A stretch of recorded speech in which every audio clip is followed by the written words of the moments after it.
Le groupe de héros vient de réussir à sceller le Seigneur Démon, mais même s'il s'agit d'une victoire monumentale, à moins qu'ils ne parviennent à le vaincre une fois pour toutes, le monde sera toujours en danger d'être détruit. Ils se sentent tous coupables de ne pas avoir pu mener à bien leur mission, mais leur chef leur dit qu'il y a encore de l'espoir car il est certain qu'un jour, dans le futur, un nouveau héros apparaîtra pour perpétuer leur héritage et achever définitivement le Seigneur Démon. Plusieurs années plus tard, le groupe de rang à Thunderpike est au milieu d'un raid dans un donjon public. Pendant que les deux combattants attaquent, les utilisateurs de magie commencent à lancer leurs sorts et, grâce au buff de Yuka, la supportrice du groupe, ils parviennent à abattre une hydre en un temps record. Individuellement, les membres de Thunderpike sont déjà très forts, mais lorsqu'ils travaillent ensemble, ils sont presque imbattables, ce qui explique en partie pourquoi ils ont tant de fans.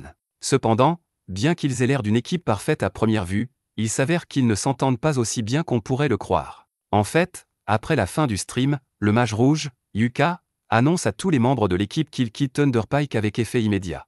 Le chef du groupe, Simon, lui demande pourquoi il veut partir, et Yuka lui explique qu'il ne reçoit pas une part équitable de l'argent de la récompense. L'argent qu'il a reçu aujourd'hui est si peu élevé qu'il devra peut-être commencer à contracter des prêts sur salaire, et c'est une situation dans laquelle il ne veut pas se retrouver. Simon tente de justifier la faible rémunération de Yuka en affirmant que cette dernière ne contribue pas suffisamment au groupe, et Barry intervient pour souligner que Yuka ne participe jamais au combat, tout ce qu'il fait, c'est brûler la durabilité de leurs objets avec ses enchantements inutiles. Yuka n'arrive pas à croire que Barry puisse qualifier ses enchantements d'inutiles, mais Barry n'est pas le seul à penser ainsi. Jamie est le seul à penser que Yuka est utile, mais c'est parce qu'il est doué pour organiser leur flux. Camilla lui dit que s'il veut être mieux payé, il doit être plus actif au sein de l'équipe. Cependant, Yuka pense qu'elle n'a pas le droit de dire cela puisqu'elle est essentiellement une guérisseuse et que Yuka la protège toujours au combat. Le fait qu'il n'apprécie pas le travail qu'il fait est exactement la raison pour laquelle il veut quitter le groupe, mais Simon lui demande s'il est vraiment sûr de pouvoir se débrouiller seul s'il part. Il dit que la seule raison pour laquelle Yuka est même de rang B et qu'ils sont des amis d'enfance, et que Simon lui a fait une faveur en le laissant rejoindre Thunderpike, et que même s'il part, ils se débrouilleront très bien sans lui. Puisqu'il pense clairement que Yuka ne mérite pas d'être bien payé, Yuka ne va certainement pas rester dans les parages. Yuka a perdu les 5 dernières années de sa vie à soutenir ce groupe, et il ne serait jamais allé aussi loin sans son aide, mais les autres pensent toujours qu'il est inutile, et il ne leur manquera donc pas du tout. Maintenant que Yuka a officiellement quitté Thunderpike, il se rend chez la réceptionniste de la guilde pour lui demander s'il y a du travail disponible. Elle est surprise qu'un aventurier aussi célèbre que lui soit à la recherche d'un emploi, alors elle lui demande s'il s'est passé quelque chose avec Thunderpike, et Yuka explique qu'il a démissionné. La réceptionniste n'a pas l'air surprise, car ce genre de choses arrive souvent, et elle tend à Yuka un formulaire à remplir pour qu'elle puisse lui donner un nouveau groupe. Une fois le formulaire rempli, il le remet à la réceptionniste, mais à ce moment-là, une fille se précipite vers lui pour le serrer dans ses bras. La jeune fille s'appelle Marina, et elle était l'une des élèves de Yuka lorsqu'il donnait les cours préliminaires d'aventurier il y a 6 mois, et Yuka est heureux qu'elle s'en sorte. Elle est curieuse de savoir pourquoi Yuka est ici, alors elle lui demande, et il lui dit qu'il est actuellement à la recherche d'un nouveau groupe depuis qu'il a récemment quitté Thunderpike. Marina ne le laisse même pas finir sa phrase, car s'il cherche un nouveau groupe, elle aimerait bien avoir son professeur bien-aimé dans le sien. Yuka accepte sa proposition et, quelques minutes plus tard, il est assis avec Marina et le reste des membres de son groupe pour discuter de son adhésion. Silk est ravie que Yuka rejoigne leur groupe, mais elle est surprise qu'un aventurier expérimenté comme lui veuille rejoindre leur groupe de rang D.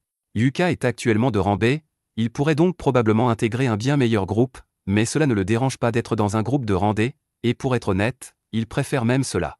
Lorsqu'il était dans le Thunderpike, il participait toujours à des missions de haut niveau, ce qui obligeait Yuka à acheter une tonne d'objets magiques pour se préparer, ce qui l'endettait constamment. C'est pourquoi il veut se calmer un peu et se contenter de quelques quêtes de bas niveau.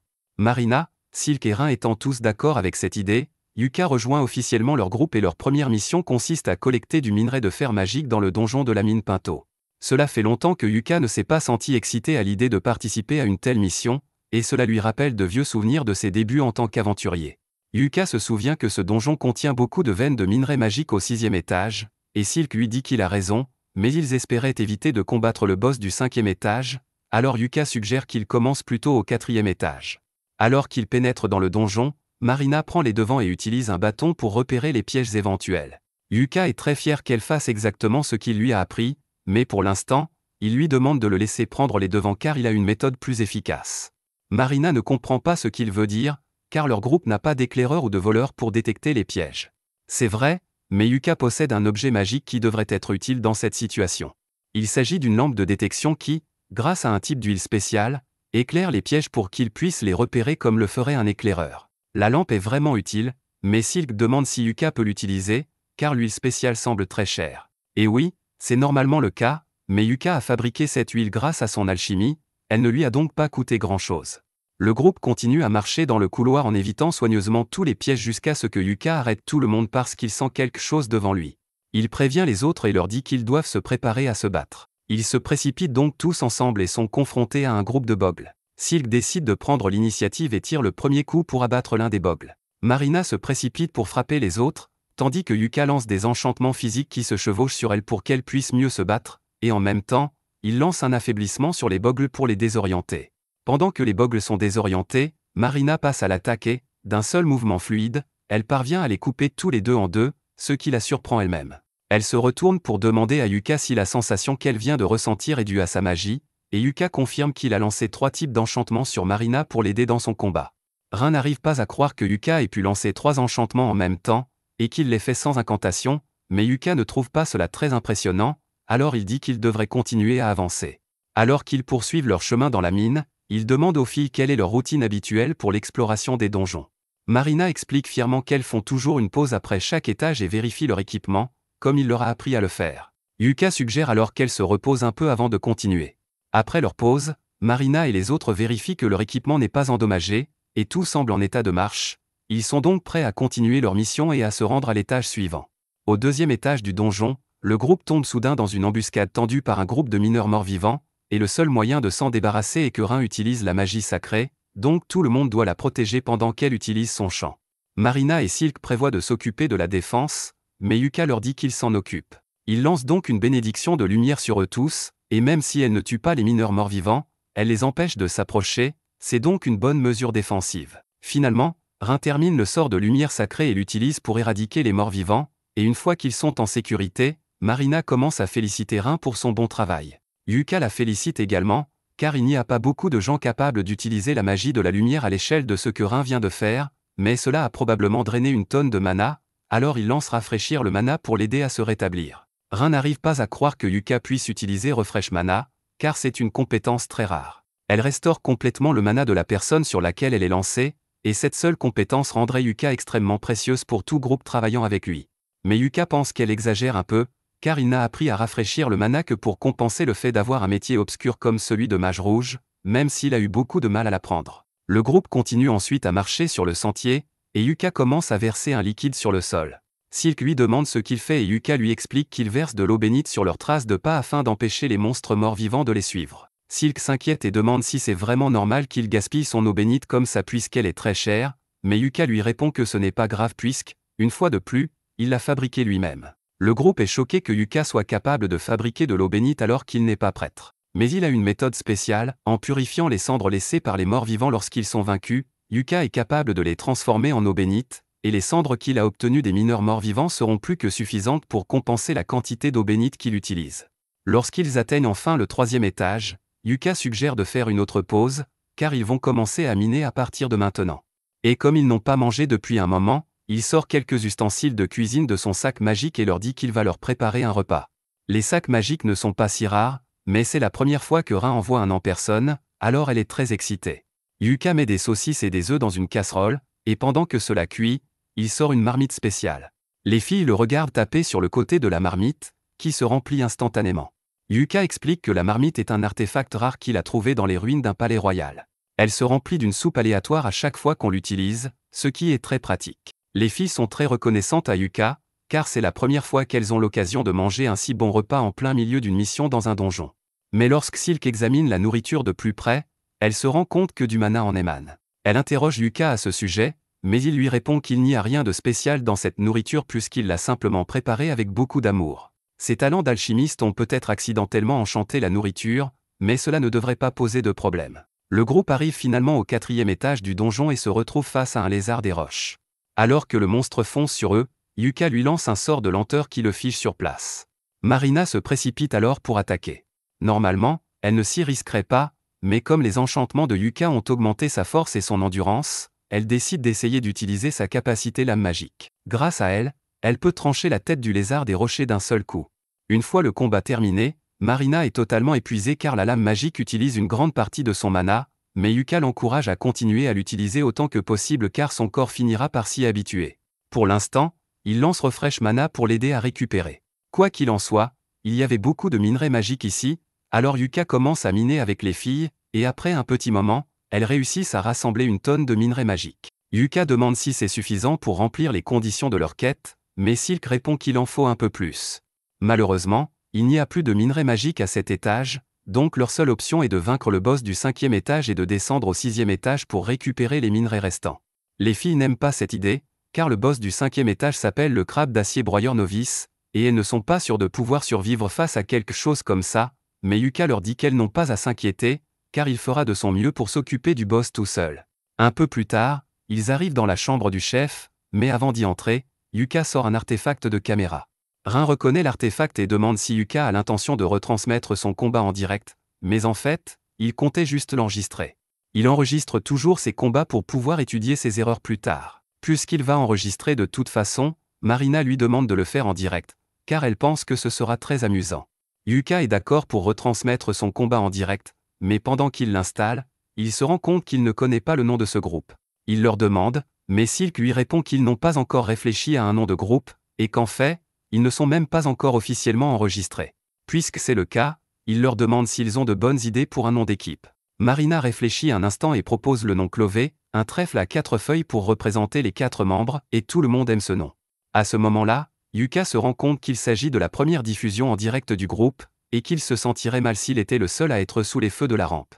Il demande donc aux autres s'ils veulent l'aider à combattre le boss, mais ils lui répondent tous qu'il peut très bien le faire seul. Dans ce cas, Yuka n'a pas l'intention de se priver, il lance les buffs Great Blink, Shadow et Protector Shield sur lui-même, puis entre dans la salle du boss.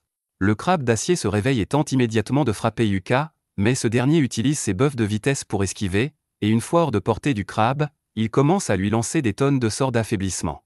Une fois le crabe suffisamment affaibli, il lance un sort de gravité pour l'écraser contre le sol. Le boss du crabe d'acier a été vaincu, et il ne lui a même pas fallu une minute pour le faire, Yuka est donc satisfait de sa performance. Il met fin au stream et Marina se précipite pour le serrer dans ses bras.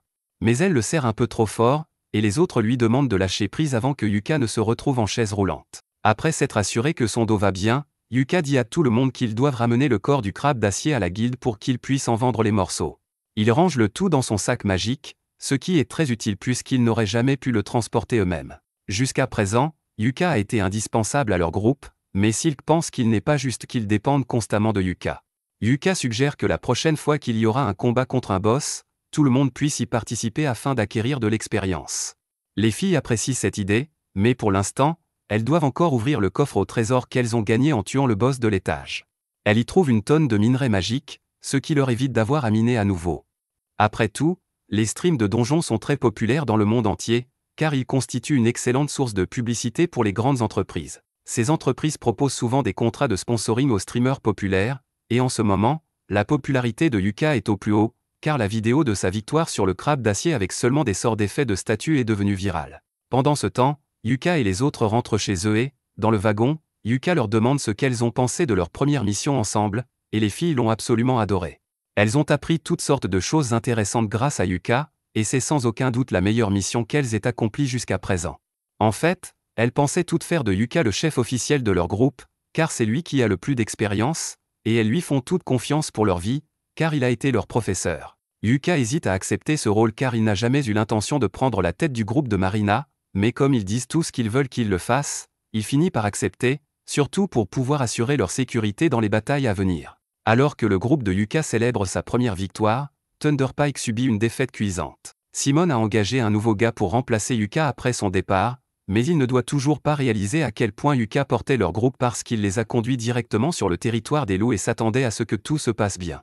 Normalement, Yuka aurait déjà jeté un sort d'affaiblissement sur les loups, mais le nouveau ne peut pas le faire, alors les loups sont bien trop forts pour que le groupe puisse les gérer, et en conséquence, Jamie se fait dévorer. Simone la voit en difficulté et se précipite pour la sauver en décapitant le loup, et bien que Jamie soit techniquement en sécurité maintenant, son estomac est plein de trous, et elle mourra si elle n'obtient pas de l'aide rapidement. Simone demande à Camilla de jeter un sort de guérison à Jamie, mais Camilla répond qu'elle n'a plus de mana et qu'elle ne peut rien faire. Ce n'est pas comme s'ils avaient un guide qui pouvait lancer un sort de restauration du mana, n'est-ce pas? Le groupe se met à l'abri, et Simone administre les premiers soins pour essayer de garder Jamie en vie pendant que le mana de Camilla se recharge. Il demande si quelqu'un a une potion de soin, et le nouveau, Cork, en a une, mais il n'a pas envie de la donner à Simone, qui lui a clairement fait comprendre qu'il devait acheter son propre équipement avec son propre argent. Simone lui dit que ce n'est pas le moment de s'inquiéter pour l'argent alors qu'un de ses coéquipiers est sur le point de mourir, alors Cork donne à Contreséur la potion de guérison, et Simone la donne à Jamie. Thunderpike est vraiment dans une spirale descendante ces derniers temps, mais d'un autre côté, tout va bien pour Yuka. Les filles et lui sont assis au bar pour fêter l'événement, et même si la récompense pour leur quête n'était pas très élevée, le corps du crabe d'acier était en bon état, et la guilde a donc payé un bon prix pour l'obtenir. En parlant d'argent, Yuka demande à Marina et aux autres quel système ils utilisent pour partager les gains du groupe. Ils lui répondent que Silk gère habituellement tout l'argent du groupe et que chaque membre reçoit une allocation fixe. Yuka est un peu surprise car il est rare qu'un groupe confie tout l'argent à un seul membre, mais le groupe a une raison pour cela. Ils ont tous économisé pour pouvoir s'acheter une maison en tant que groupe, car il est un peu gênant de devoir louer l'auberge tout le temps. Comme ils essaient d'économiser leur argent, Yuka leur dit qu'il n'y a pas de problème s'ils continuent avec le système d'allocation. Silk lui demande s'il est vraiment d'accord pour qu'elle s'occupe de toutes les finances, car elle pensait qu'un aventurier comme lui voudrait s'occuper de son propre argent, mais Yuka lui fait confiance, il n'y a donc aucune raison de changer le système qu'ils ont déjà. Alors que Yuka et les autres s'amusent et s'entendent bien, Simone et le reste de Thunderpike sont contrariés parce que c'est le pire résultat qu'ils aient eu depuis des années. Heureusement, ils ont pu sauver la vie de Jamie, mais les choses auraient pu très mal tourner, et Simone rejette la faute sur Cork. Le reste du groupe s'en mêle et commence à traiter Cork d'inutile pour n'avoir pas été capable de les sortir de ce pétrin. Cork ne va pas les laisser le blâmer puisque tout le monde sait que les grands loups traquent leur proie à l'odeur, et qu'il est donc logique d'acheter un bloqueur d'odeur en prévision de la mission. C'est clairement la faute du groupe qui n'était pas préparé à la situation, mais Simone essaie de retourner la situation contre Cork et dit que s'il savait pour les bloqueurs d'odeur, il aurait dû leur dire, et que le fait que Jamie ait failli mourir est entièrement de sa faute parce qu'il n'a pas acheté de bloqueur d'odeur pour tout le groupe. Il se rend compte qu'il ne veut pas faire partie d'un groupe où personne n'est prêt à assumer la responsabilité de ses erreurs et il démissionne sur le champ. Yuka l'entend et n'arrive pas à croire que Thunderpike n'a toujours pas appris de ses erreurs, mais cela ne le concerne plus. Il se retourne vers les filles et Marina leur dit ce qu'elles doivent faire demain. Silk se souvient de ce que Yuka lui a dit un jour, à savoir qu'il est important de prendre un jour de repos après chaque mission, et elle leur propose de le faire. Tout le monde est d'accord, et puisque Yuka aura un jour de congé, il décide de faire quelques courses. Il doit se réapprovisionner en potions et en parchemins, et il doit encore transformer les cendres de morts-vivants qu'il a récupérées en eau bénite afin de reconstituer son stock. Comme il va être occupé pendant un certain temps, il propose qu'ils se retrouvent tous ici à la fin de leur pause. À ce moment-là, Marina remarque que les meilleurs moments de la journée sont diffusés dans le Dungeon Stream, et que le combat de Yuka contre le crabe d'acier est en première position. Il est choqué car il l'a mis en ligne il y a seulement quelques heures, mais il a déjà plus de 5000 spectateurs, et ça continue d'augmenter. Les gens trouvent vraiment intéressant que quelqu'un qui a un travail obscur comme celui de Mage Rouge ait pu mettre à terre un crabe d'acier sans même avoir besoin de le toucher. Les annonceurs disent à tout le monde de garder un œil sur Yuka et son groupe, Clové, parce qu'il pourrait bien devenir le meilleur groupe du monde. Simone et les autres membres de Thunderpike voient également le flux de Yuka, et ils sont tous incroyablement jaloux que Yuka se débrouille bien sans eux, mais ils refusent toujours d'admettre que Yuka a peut-être été plus utile pour eux qu'ils ne le croyaient. Thunderpike aura toujours une bande de détracteurs, mais il semble qu'il y ait quelqu'un d'autre qui déteste Yuka à distance, et il semble furieux que Yuka se sente à l'aise avec son nouveau groupe. Quelques jours plus tard, Yuka est de retour à la guilde, et il regarde le tableau d'affichage pour voir s'il peut trouver des quêtes qui conviendraient aux filles. Voyant qu'il a du mal à se décider, la réceptionniste s'approche et lui demande si elle peut l'aider. Yuka lui demande s'il existe des quêtes assez faciles pour un groupe de novices, mais qui rapportent une somme d'argent décente. La réceptionniste lui répond qu'il est un peu trop optimiste. Il ne trouvera jamais de quête parfaite, mais compte tenu des circonstances, elle lui indique une quête de rancé qui consiste à aller chercher des pierres magiques dans la forêt d'Ordon. Yuka pense que cela pourrait fonctionner, mais il est un peu curieux de savoir pourquoi la quête est de rancé alors qu'aller chercher des pierres magiques n'est généralement que de randé. La réceptionniste explique qu'une grande bête magique a été aperçue près de la forêt et que cette quête est donc un peu plus dangereuse que la normale. Marina entre alors dans la guilde, et dès qu'elle entend le mot « quête », elle crie immédiatement que leur groupe va l'accepter. Yuka lui demande de le laisser finir ses explications avant d'accepter la quête, mais Marina dit qu'elle n'a pas besoin de connaître les détails car, si Yuka pense qu'ils peuvent s'en charger, alors elle est sûre qu'ils seront capables de le faire. Ce ne devrait pas être trop difficile puisqu'elle et les autres ont déjà fait une quête dans cette forêt, bien qu'elles ne comprennent pas pourquoi cette quête serait de rancé alors que toutes les autres quêtes sont de randé. C'est alors que Yuka intervient et dit que la quête est de rancé parce qu'une bête magique vit quelque part dans cette forêt. En entendant qu'il y a une bête magique dans la forêt, Les filles se demandent si c'est une bonne idée de faire cette quête, mais elles décident finalement de la faire quand même, car si Yuka est avec elles sont sûres que tout se passera bien à la fin. Dans ce cas, Yuka leur dit de préparer leurs affaires et de le retrouver 1 heure plus tard devant la diligence pour qu'ils puissent se rendre dans la forêt. À ce moment-là, la réceptionniste revient avec le reçu de la quête, et tout cela semble un peu trop commode, alors il demande à la réceptionniste si elle a planifié les choses pour qu'elle se termine ainsi, et elle ne nie pas avoir un rôle à jouer dans tout cela. Le stream que Yuka a fait hier lui a valu plus de 10 000 fans, et tous sont impatients de voir le prochain stream de Yuka. Yuka est un peu gêné, car il n'avait pas réalisé que son stream lui vaudrait autant d'attention. Il ne voit aucun inconvénient à continuer à diffuser ses combats, car cela attire l'attention sur les filles, et si elles parviennent à trouver cette bête magique, le fait de la voir en vidéo serait une bonne chose pour les archives de la guilde. Pendant que Yuka parle de tout cela, l'homme de tout à l'heure devient de plus en plus furieux, alors que Yuka quitte la guilde, il le suit. Yuka se rend immédiatement compte qu'il est suivi, car l'homme qui le suit fait un très mauvais travail, et il se réfugie dans une ruelle pour s'enfuir. Il espérait semer son harceleur, mais pour un gros, il est plutôt rapide et rattrape Yuka. Yuka lui demande s'il a quelque chose à faire avec lui, et l'homme exige que Yuka quitte Clovey immédiatement. Yuka lui répond qu'il n'en est pas question, d'autant plus qu'il est le chef du groupe. L'homme n'arrive pas à croire que ses filles ont fait de Yuka leur chef après une seule journée passée ensemble, alors qu'il leur a proposé de rejoindre leur groupe 1 million de fois, et qu'elles ont toujours refusé. Yuka comprend ce qui se passe ici, ce type voulait se constituer un harem de jolies filles d'aventure, mais Marina et les autres ont refusé qu'il les rejoigne, et maintenant, voir un autre type vivre son rêve l'a rendu irrationnel. L'homme dégaine son épée pour attaquer si Yuka n'accepte pas de quitter le groupe de filles, alors Yuka lance tranquillement un piège au pied de l'homme et s'en va. Alors que Yuka s'éloigne, l'homme tente vraiment de l'attaquer, mais le piège de Yuka le fait glisser et tomber par terre. Une fois dans la calèche, Yuka parle aux filles de sa rencontre fortuite. Elles reconnaissent le gars comme étant Bezio et disent à Yuka qu'il essaie de rejoindre leur groupe depuis longtemps. Elles demandent si Yuka va bien, car elles détesteraient qu'il lui arrive quelque chose de grave à cause d'elle, mais Yuka leur assure que ce n'est pas de leur faute. De plus, il a laissé ce type inconscient au milieu de la rue, alors ils n'ont qu'à le dénoncer à leur retour en ville. Entre-temps, avant qu'ils n'arrivent à destination, Yuka veut revoir une dernière fois l'objectif de leur mission. Ils vont chercher 3 pierres magiques dans la forêt d'Ordon, et comme les autres disent qu'ils y sont déjà allés, il leur demande comment c'était quand ils y sont arrivés. Selon Marina, ils y étaient il y a 2 mois, mais maintenant qu'elle y pense, elle n'a rencontré aucun monstre. Après avoir entendu cela, Yuka réalise que la bête magique devait déjà être dans la forêt il y a 2 mois. Ainsi, la guilde obtiendra des informations précieuses sur la bête, et si elle ne parvient pas à la vaincre, il sera facile d'appeler des renforts en cas de besoin.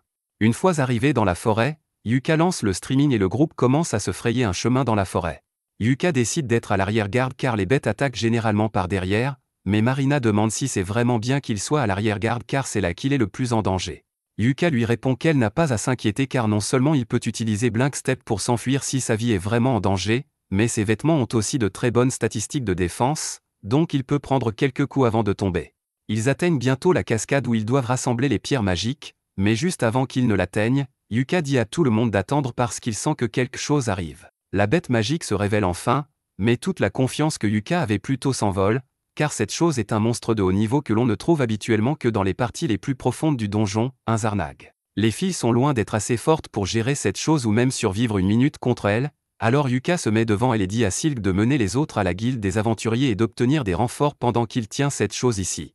Cependant, les filles savent que Yuka n'a aucune chance contre cette chose s'il se bat seul, alors elles refusent de le quitter, sinon, il risque vraiment de mourir. Yuka ne peut pas vraiment s'opposer à cela, alors il accepte qu'elle se batte avec lui et lance ses sorts d'enchantement sur elle. Marina et lui s'occupent de la première ligne, Marina charge donc en premier, mais le Zarnag la repousse sans effort. Yuka tente d'utiliser ses effets de statut superposés sur le Zarnag, mais bien qu'il l'affaiblisse, il ne lui inflige pas beaucoup de dégâts, si bien qu'il n'a plus beaucoup d'options pour le moment. Il n'y a qu'une seule chose dans son arsenal qui puisse arrêter cette chose, alors Yuka décide de faire tout ou rien. Cependant, il a besoin de Marina pour gagner du temps afin de pouvoir lancer le sort. Marina accepte de distraire la bête, elle s'approche d'elle et fait de son mieux pour garder son attention tout en esquivant ses attaques. Même lorsqu'elle est sur le point de se faire prendre, Silk et Rin l'aident grâce à leur magie. Grâce à leurs efforts combinés, Yuka a eu le temps de finir de lancer le sort de niveau 5, un missile prismatique extrêmement destructeur. Maintenant qu'il est terminé, Yuka le tire directement sur le visage de la bête. Après que le missile prismatique est frappé, il ne semble pas avoir fait grand-chose au début, mais peu après, le monstre commence à cracher du sang, ce qui signifie qu'il a été gravement blessé.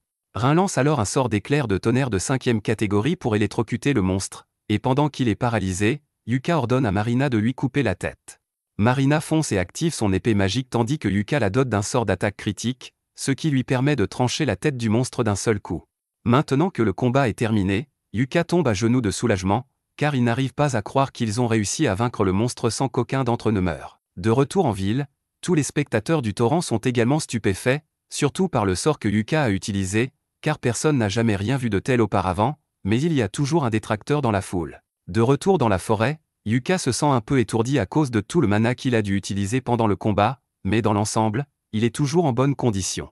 Il est content que tout se soit bien passé, mais ce combat était bien trop dur pour un groupe de débutants comme eux, et la seule raison pour laquelle ils ont réussi à s'en sortir vivants, c'est qu'ils ont eu de la chance. Il dit aux filles qu'il va les gronder plus tard à cause de leur comportement imprudent, mais les filles pensent que Yuka est tout aussi imprudent qu'elle parce qu'il s'est lancé seul dans la bataille, s'attendant totalement à se faire tuer, et c'est un comportement inacceptable. Yuka ne peut pas nier qu'il était prêt à se sacrifier, alors il fait un compromis et dit qu'ils pourront tous parler de leurs griefs plus tard. Pour l'instant, ils devraient probablement se laver car ils sont tous couverts de sueur, et Marina est couverte de sang de Zarnag. Pendant que les filles se baignent dans la rivière, Yuka commence à installer le camp, ce qui lui rappelle de bons souvenirs d'il y a 6 mois. À l'époque, Yuka était chargé d'entraîner l'équipe de Marina, et il était impressionné par la façon dont les filles s'adaptaient au travail d'aventurier, mais il y avait quelques points à améliorer. Marina était un peu maladroite, Silk était trop prudente et Rin était vraiment timide. Malgré tout, au vu de leur performance, si cela ne tenait qu'à Yuka, il leur aurait donné leur licence d'aventurière à l'instant même. Plus tard dans la nuit, les filles avaient monté leur tente, préparé du bois de chauffage et mis en place des alarmes en cas d'attaque de monstres. En les regardant travailler, Yuka éprouvait un sentiment de fierté, car il savait qu'elles deviendraient de grandes aventurières à l'avenir, mais il n'aurait jamais pu imaginer qu'ils finiraient par rejoindre leur groupe. Quelques jours plus tard, le groupe est de retour à la guilde, et il semble qu'ils aient été convoqués pour rencontrer le maître de la guilde, ce qui rend les filles un peu nerveuses. Elles demandent à Yuka si cela signifie qu'elles ont des ennuis, mais il pense que cette réunion concerne probablement le Zarnag qu'elles ont vaincu. Une telle mission aurait dû être classée au rang B, mais pour une raison ou une autre, elle a été classée au rang D. Une enquête s'impose donc. C'est alors que le maître de guilde Benwood entre, et les filles sont tellement intimidées par sa présence qu'elles se mettent immédiatement au garde à vous. Il s'approche de Yuka et lui demande de s'expliquer, mais Yuka n'a rien fait de mal et dit à Benwood qu'il a déjà fourni toutes les informations pertinentes dans le rapport qu'il a rédigé pour la guilde. Benwood ne se contente pas d'un rapport objectif, il exige une explication détaillée. Mais avant qu'il ne discute de quoi que ce soit, Yuka demande à Benwood d'arrêter de jouer les durs à cuire car cela effraie les filles. Marina tente d'empêcher Yuka de parler au maître de la guilde avec autant de désinvolture, car il s'agit d'une personne très puissante, mais le maître de la guilde respecte beaucoup Yuka, et il n'y a donc pas besoin de formalité entre eux. Benwood dit à tout le monde qu'ils peuvent s'asseoir, et il sait déjà ce qui s'est passé dans la forêt, mais il veut savoir ce que Yuka pense de toute cette situation.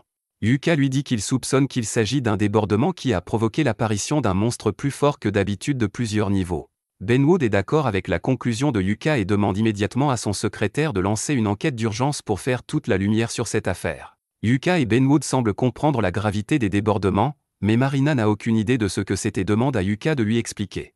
Yuka lui explique qu'un débordement est un phénomène qui se produit lorsqu'un catalyseur fait sortir les monstres du donjon. Habituellement, les monstres qui vivent dans le donjon sont liés par le mana qui circule dans le sol, mais il arrive que ces entraves soient brisées, ce qui permet aux monstres de s'échapper du donjon et de terroriser les environs. Cela pourrait également être la preuve d'une possible ruée vers le donjon dans un avenir proche. Les filles ont entendu parler des débordements de donjons et du chaos qu'ils peuvent provoquer en traversant les villes comme une traînée de poudre. Si des monstres aussi puissants que ce Zarnag apparaissent déjà, elles n'ont plus beaucoup de temps devant elles. Benwood a l'intention de mener une enquête approfondie pour assurer la sécurité de la population, mais avant cela, il s'excuse sincèrement auprès des jeunes filles de les avoir mises en danger. Les filles lui répondent qu'il n'a pas à s'excuser puisqu'elles s'en sont toutes sorties vivantes. Mais si elles n'avaient pas eu Yuka avec elles, elles auraient été perdues. Cela dit, même si Yuka a fait le plus gros du travail, la retransmission en direct a prouvé que les filles sont de bonnes combattantes. Pour les récompenser d'avoir si bien combattu Zarnag, Benwood a l'intention de toutes les promouvoir au rang C, bien que cette promotion dépende de l'aide de Yuka, qui est de rang A. Yuka ne comprend pas de quoi Benwood parle puisqu'il n'est que de rang B, mais c'est alors que Benwood l'informe qu'il va lui aussi être promu. Tous ceux qui ont regardé la retransmission en direct ont vu le sort de missile prismatique de haut niveau utilisé sur le Zarnag, il est donc évident que Yuka mérite une promotion, et à partir d'aujourd'hui, il sera désormais un aventurier de rang A. Yuka et les filles descendent ensuite prendre un verre et se féliciter mutuellement de leur promotion. Alors qu'elles sont toutes ensemble, Yuka sort le sac de pièces qu'il a reçu en récompense de leur quête et le donne à Silk pour qu'elle le compte. Silk ouvre le sac et est choquée car elle n'a jamais vu autant de pièces d'or au même endroit. Yuka explique que même si la quête était à l'origine de rang D, en raison de sa difficulté, elle a été traitée comme une quête de rang B, ce qui fait que le gain est beaucoup plus élevé qu'il ne l'aurait été autrement. Silk pose toutes les pièces sur la table pour pouvoir commencer à compter, mais elle remarque alors un morceau de papier au fond du sac, sur lequel figure le nom de Yuka, alors elle le lui donne. Yuka l'ouvre, et il s'avère que c'est un mot de Benwood s'excusant pour tout ce que Yuka a dû endurer, et il y a aussi une pièce de platine à l'intérieur comme petit bonus pour Yuka. Les pièces de platine sont très précieuses, alors Yuka les ajoute au fond du groupe, et après que Silk ait fini de tout compter, elle dit à tout le monde qu'ils ont assez d'argent pour acheter une maison maintenant. Marina est tellement excitée qu'elle se lève et renverse accidentellement les pièces. Silk est également heureuse d'avoir atteint son objectif financier, mais elle se sent un peu mal à l'aise car la seule raison pour laquelle ils ont obtenu autant d'argent, c'est grâce à Yuka. Bien que ce soit vrai, Yuka dit à Silk qu'elle n'a pas à penser à cela. Ils ont fait de lui le chef de Clovey, et il est naturel pour un chef de faire tout ce qu'il faut pour aider le groupe. Ainsi, même s'il a joué un rôle majeur dans l'obtention de cet argent, il leur appartient à tous. Le groupe continue de faire la fête jusque tard dans la nuit. À un moment donné, Rin demande à Yuka s'il a un rêve à réaliser. Yuka est pris au dépourvu par la question et lui demande s'il y a une raison précise pour laquelle elle lui pose cette question. Rin explique qu'ils viennent d'atteindre leur objectif d'acheter une maison grâce à Yuka, et qu'elle veut donc savoir quel est le rêve de Yuka pour pouvoir l'aider à le réaliser. Comme elle le demande, Yuka lui répond que son rêve est de conquérir les étages les plus profonds du donjon à Chromatic Darkness. Dès que les filles l'entendent, elles crachent leur verre de surprise, car ce donjon est littéralement le plus dangereux qui soit. Il possède même une porte de l'abîme, un artefact connu pour être un passage direct vers le monde souterrain. Yuka dit que la porte de l'abîme est précisément la raison pour laquelle il veut conquérir la Chromatic Darkness, alors Rin lui demande s'il a l'intention de franchir la porte de l'abîme s'il l'atteint. Mais Yuka explique qu'il veut juste voir à quoi ressemble le bout du monde. Un de ses oncles s'est attaqué au donjon et a essayé d'atteindre la porte, et bien qu'il n'ait pas réussi, Yuka a entendu l'histoire tellement de fois quand il était enfant qu'il a décidé de l'essayer lui-même. Bien qu'il sache que cela n'arrivera probablement jamais, Marina aime le rêve de Yuka. Elle propose donc qu'ils aillent tous dans les ténèbres achromatiques pour essayer d'accomplir le rêve de Yuka. Yuka lui dit que ce n'est pas si simple, car ce donjon est si dangereux qu'il faut une permission du gouvernement pour y entrer, et il faut être un groupe de rang A pour obtenir l'autorisation. Malgré tout, Rin pense que c'est une bonne idée, et dit qu'elle veut que ce soit le prochain objectif de leur groupe. Tous les autres sont d'accord et promettent de travailler dur pour faire du rêve de Yuka une réalité, mais ils ne tenteront pas de le réaliser de sitôt. Chaque jour qui passe, les streams de Clovey gagnent en popularité. En ce moment même, ils diffusent un combat contre une main morte, et grâce à leur travail d'équipe sans faille, ils parviennent à l'abattre avec un sort de foudre de Rin et un parchemin de pierre de Yuka. Ils saluent leurs fans, et tout le monde à la guilde les adore, sauf les membres de Thunderpike, qui détestent la popularité de Yuka. Barry pense que Yuka n'est impressionnant que parce qu'il fait partie d'une équipe de débutants, mais Simon a entendu dire que Yuka a récemment été promu au rang A, alors il pourrait bien être aussi bon. D'ailleurs, la popularité de Yuka n'est pas leur plus grande préoccupation en ce moment. Ces derniers temps, Thunderpike ne cesse d'échouer dans ses quêtes, et Simon pense que c'est parce que tous les nouveaux employés qu'ils engagent finissent par être des crétins inutiles. En fait, aucun d'entre eux ne reste plus d'un jour dans les parages, mais ce n'est pas parce que quelque chose ne va pas dans leur équipe, n'est-ce pas? En parlant de leur équipe, Simon demande pourquoi Jamie n'est pas là, alors Camilla explique que Jamie n'était pas d'humeur à boire un verre. Simon est furieux car, depuis la mission où Jamie s'est fait déchiqueter par un loup, elle ne cesse de ralentir l'équipe. Quant à Jamie, elle s'est enfermée dans sa chambre et regarde les vidéos de Yuka en boucle depuis des heures. Les autres membres de Thunderpike commencent à se rendre compte que Yuka a peut-être été plus utile qu'ils ne le pensaient. Puisque la raison pour laquelle Yuka a démissionné était sa faible rémunération, il pourrait simplement augmenter un peu sa part. Et comme Jamie n'a pas fait grand-chose ces derniers temps, ils peuvent réduire son salaire à sa place. Quelques heures plus tard, Yuka et les autres retournent à la guilde pour rapporter le succès de leur mission, mais en arrivant à la porte d'entrée, ils trouvent Simon qui attend Yuka. Yuka est un peu fâché de revoir Simon, il dit donc aux filles d'entrer sans lui, puis il demande à Simon ce qu'il veut. Simon va droit au but et dit qu'il accorde à Yuka l'honneur de rejoindre Thunderpike. Yuka n'arrive pas à croire ce qui vient de sortir de la bouche de Simon, mais ce dernier essaie de le convaincre en lui rappelant que son rêve de voir la porte de l'abîme ne peut se réaliser que s'il fait partie d'un groupe de rang A comme Thunderpike. De plus, depuis que Yuka a quitté Thunderpike, ils ont du mal à terminer les quêtes, alors Simon dit que c'est la responsabilité de Yuka de revenir et d'arranger les choses. Yuka écoute tout ce que Simon a à dire, mais c'est dommage qu'il s'en moque. Bien que Simon et lui aient été des amis d'enfance, cela ne signifie rien après tout le manque de respect que Simon lui a témoigné, et Yuka ne veut plus jamais avoir affaire à lui. Il entre alors dans la guilde, laissant Simon réfléchir aux conséquences de ses actes. Pendant ce temps, Bezio observe tout ce qui se passe et semble avoir une idée sinistre en tête. De retour à l'intérieur, Yuka retrouve les filles, qui lui demandent ce qui s'est passé avec le type à l'extérieur. Yuka explique qu'il s'agissait de Simon, le chef de son ancien groupe, et dès que Marina l'entend, elle s'inquiète car Yuka pourrait finir par rejoindre Thunderpike. Mais, comme Yuka l'a dit plus tôt, rien sur Terre ne l'amènera à retourner dans ce groupe de spectacle. Cela mis à part, ils doivent encore rapporter le succès de leur mission à la guilde, alors ils se rendent tous à la réception, et après, ils prendront un verre pour fêter l'événement. Le lendemain, Yuka convoque les filles pour leur parler d'une quête qu'elles ont reçue. Marina est déjà prête à partir, mais Yuka lui demande de s'asseoir d'abord et d'écouter au moins le contenu de la quête. Il leur dit que leur groupe a été spécifiquement demandé par Urti. Les filles sont surprises, car Urti est l'atelier le plus connu du pays. En fait, l'arc de Silk a été fabriqué à Urti, c'est donc un honneur d'être spécifiquement demandé par eux. Cependant, les filles se demandent toujours pourquoi Urti a choisi Clové parmi tous les groupes. Yuka explique qu'Urti lance un nouveau thème d'équipement pour les femmes, à la fois élégant et sûr, et qu'ils veulent que Marina, Silk et Rin conquièrent un donjon en portant les nouvelles tenues afin de promouvoir la marque. Marina n'arrive pas à croire qu'elles vont vraiment être des filles d'affiche pour une marque aussi importante que Urti, mais Silk et Rin sont déjà en train de se coiffer pour la mission. C'est une très bonne affaire puisqu'elles sont payées pour conquérir un donjon et garder l'armure après, alors elles disent à Yuka qu'elles acceptent l'offre, et le groupe se met en route pour le donjon On.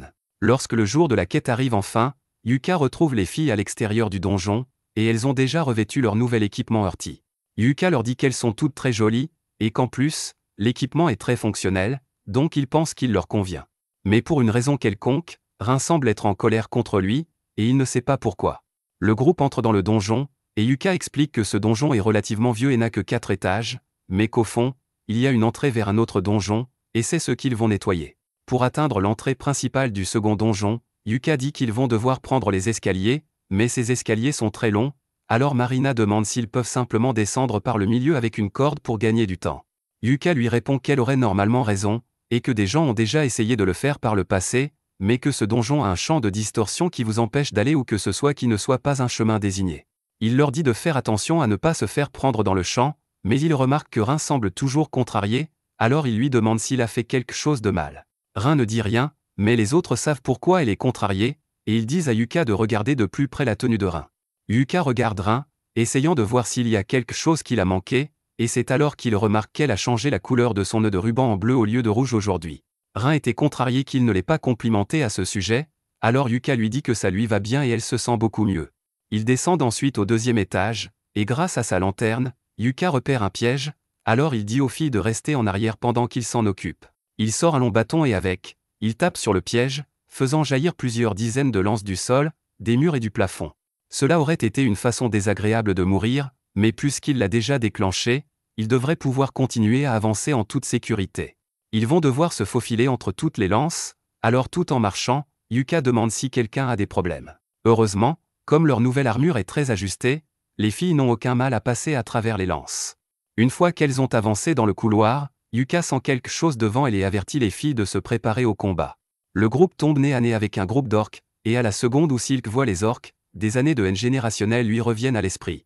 Yuka sait que les orques sont les ennemis naturels des elfes, mais il demande à Silk de rester calme pour ne pas commettre d'erreur. Yuka prévoit de les frapper d'abord avec une puissante magie, puis Marina attaquera avec son épée, et Silk pourra apporter son soutien à l'arrière. Maintenant que tout le monde connaît le plan, Yuka lance ses sorts d'enchantement et Rin commence à lancer un sort de boule de feu. Une fois qu'elle a terminé, elle la lance sur les orques, les enflammant, et Yuka se joint à elle en lançant une boule de pierre. Alors que les orques tentent d'échapper à ces rochers, Silk en tue un dans le cou, et un autre est écrasé, si bien qu'il n'en reste plus que 2. Marina charge, et alors que les 2 derniers orques foncent, Yuka les frappe avec un sort de paralysie et de ralentissement, ce qui permet à Marina d'en couper un en 2 tandis que Silk tire dans le cou de l'autre. Marina achève le tout en coupant la tête de l'orque en 2. Maintenant que la bataille est terminée, Yuka s'approche des cadavres d'orques pour ramasser les pierres magiques et demande à Silk si elle s'est calmée. Silk s'excuse pour son emportement, mais elle ne peut s'empêcher d'être remplie de rage chaque fois qu'elle voit un orque. Yuka comprend qu'elle ne peut pas contrôler sa réaction face aux orques, car cela fait partie de la vie d'un elfe. À ce moment-là, Marina s'approche de Yuka et lui dit qu'elle vient de trouver quelque chose d'étrange sur le corps d'un des orques. Elle le lui tend, et après l'avoir inspecté, Yuka se rend compte qu'il s'agit d'un parchemin du mémorandum de révélation. C'est un artefact qui peut révéler des capacités cachées chez les personnes qui l'utilisent. Il est assez étrange qu'un orque de Baran possède un tel objet, mais en l'état, il n'a pas beaucoup de valeur puisqu'il est très abîmé. Cependant, ce serait un gâchis de le vendre, alors Yuka dit qu'il va le réparer et laisser l'une des filles l'utiliser. Silk demande ce qui se passe si l'une d'entre elles utilise le parchemin, et Yuka explique qu'il débloque un talent caché. Par exemple, il peut vous permettre d'obtenir un deuxième emploi ou une nouvelle compétence. Si c'est ce que fait le parchemin d'Apocalypse, Rin et Silk suggèrent à Marina de l'utiliser lorsqu'il sera réparé, puisqu'elle n'a qu'un seul travail pour le moment. Marina hésite un peu à accepter car les mages à l'épée sont rares et elle n'est pas sûre d'avoir le potentiel pour en devenir un. Yuka pense que cela vaut la peine d'essayer, car même si elle n'obtient pas de second emploi, elle pourrait découvrir une sorte de capacité cachée.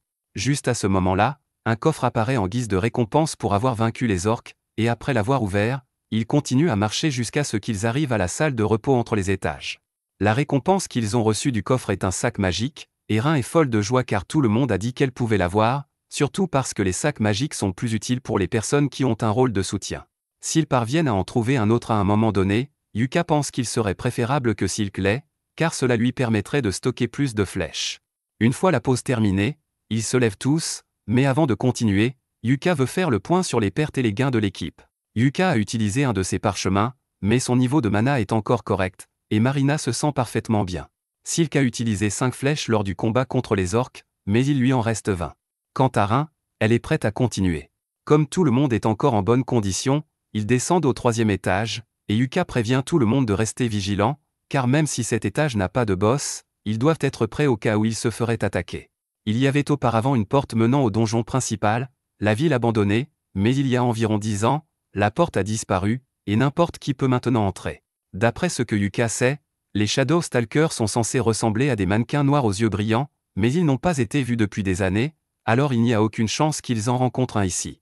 Cependant, il y a un mannequin noir aux yeux brillants qui les regarde d'un air menaçant depuis le 3e étage, alors Marina leur demande s'ils devraient s'en inquiéter.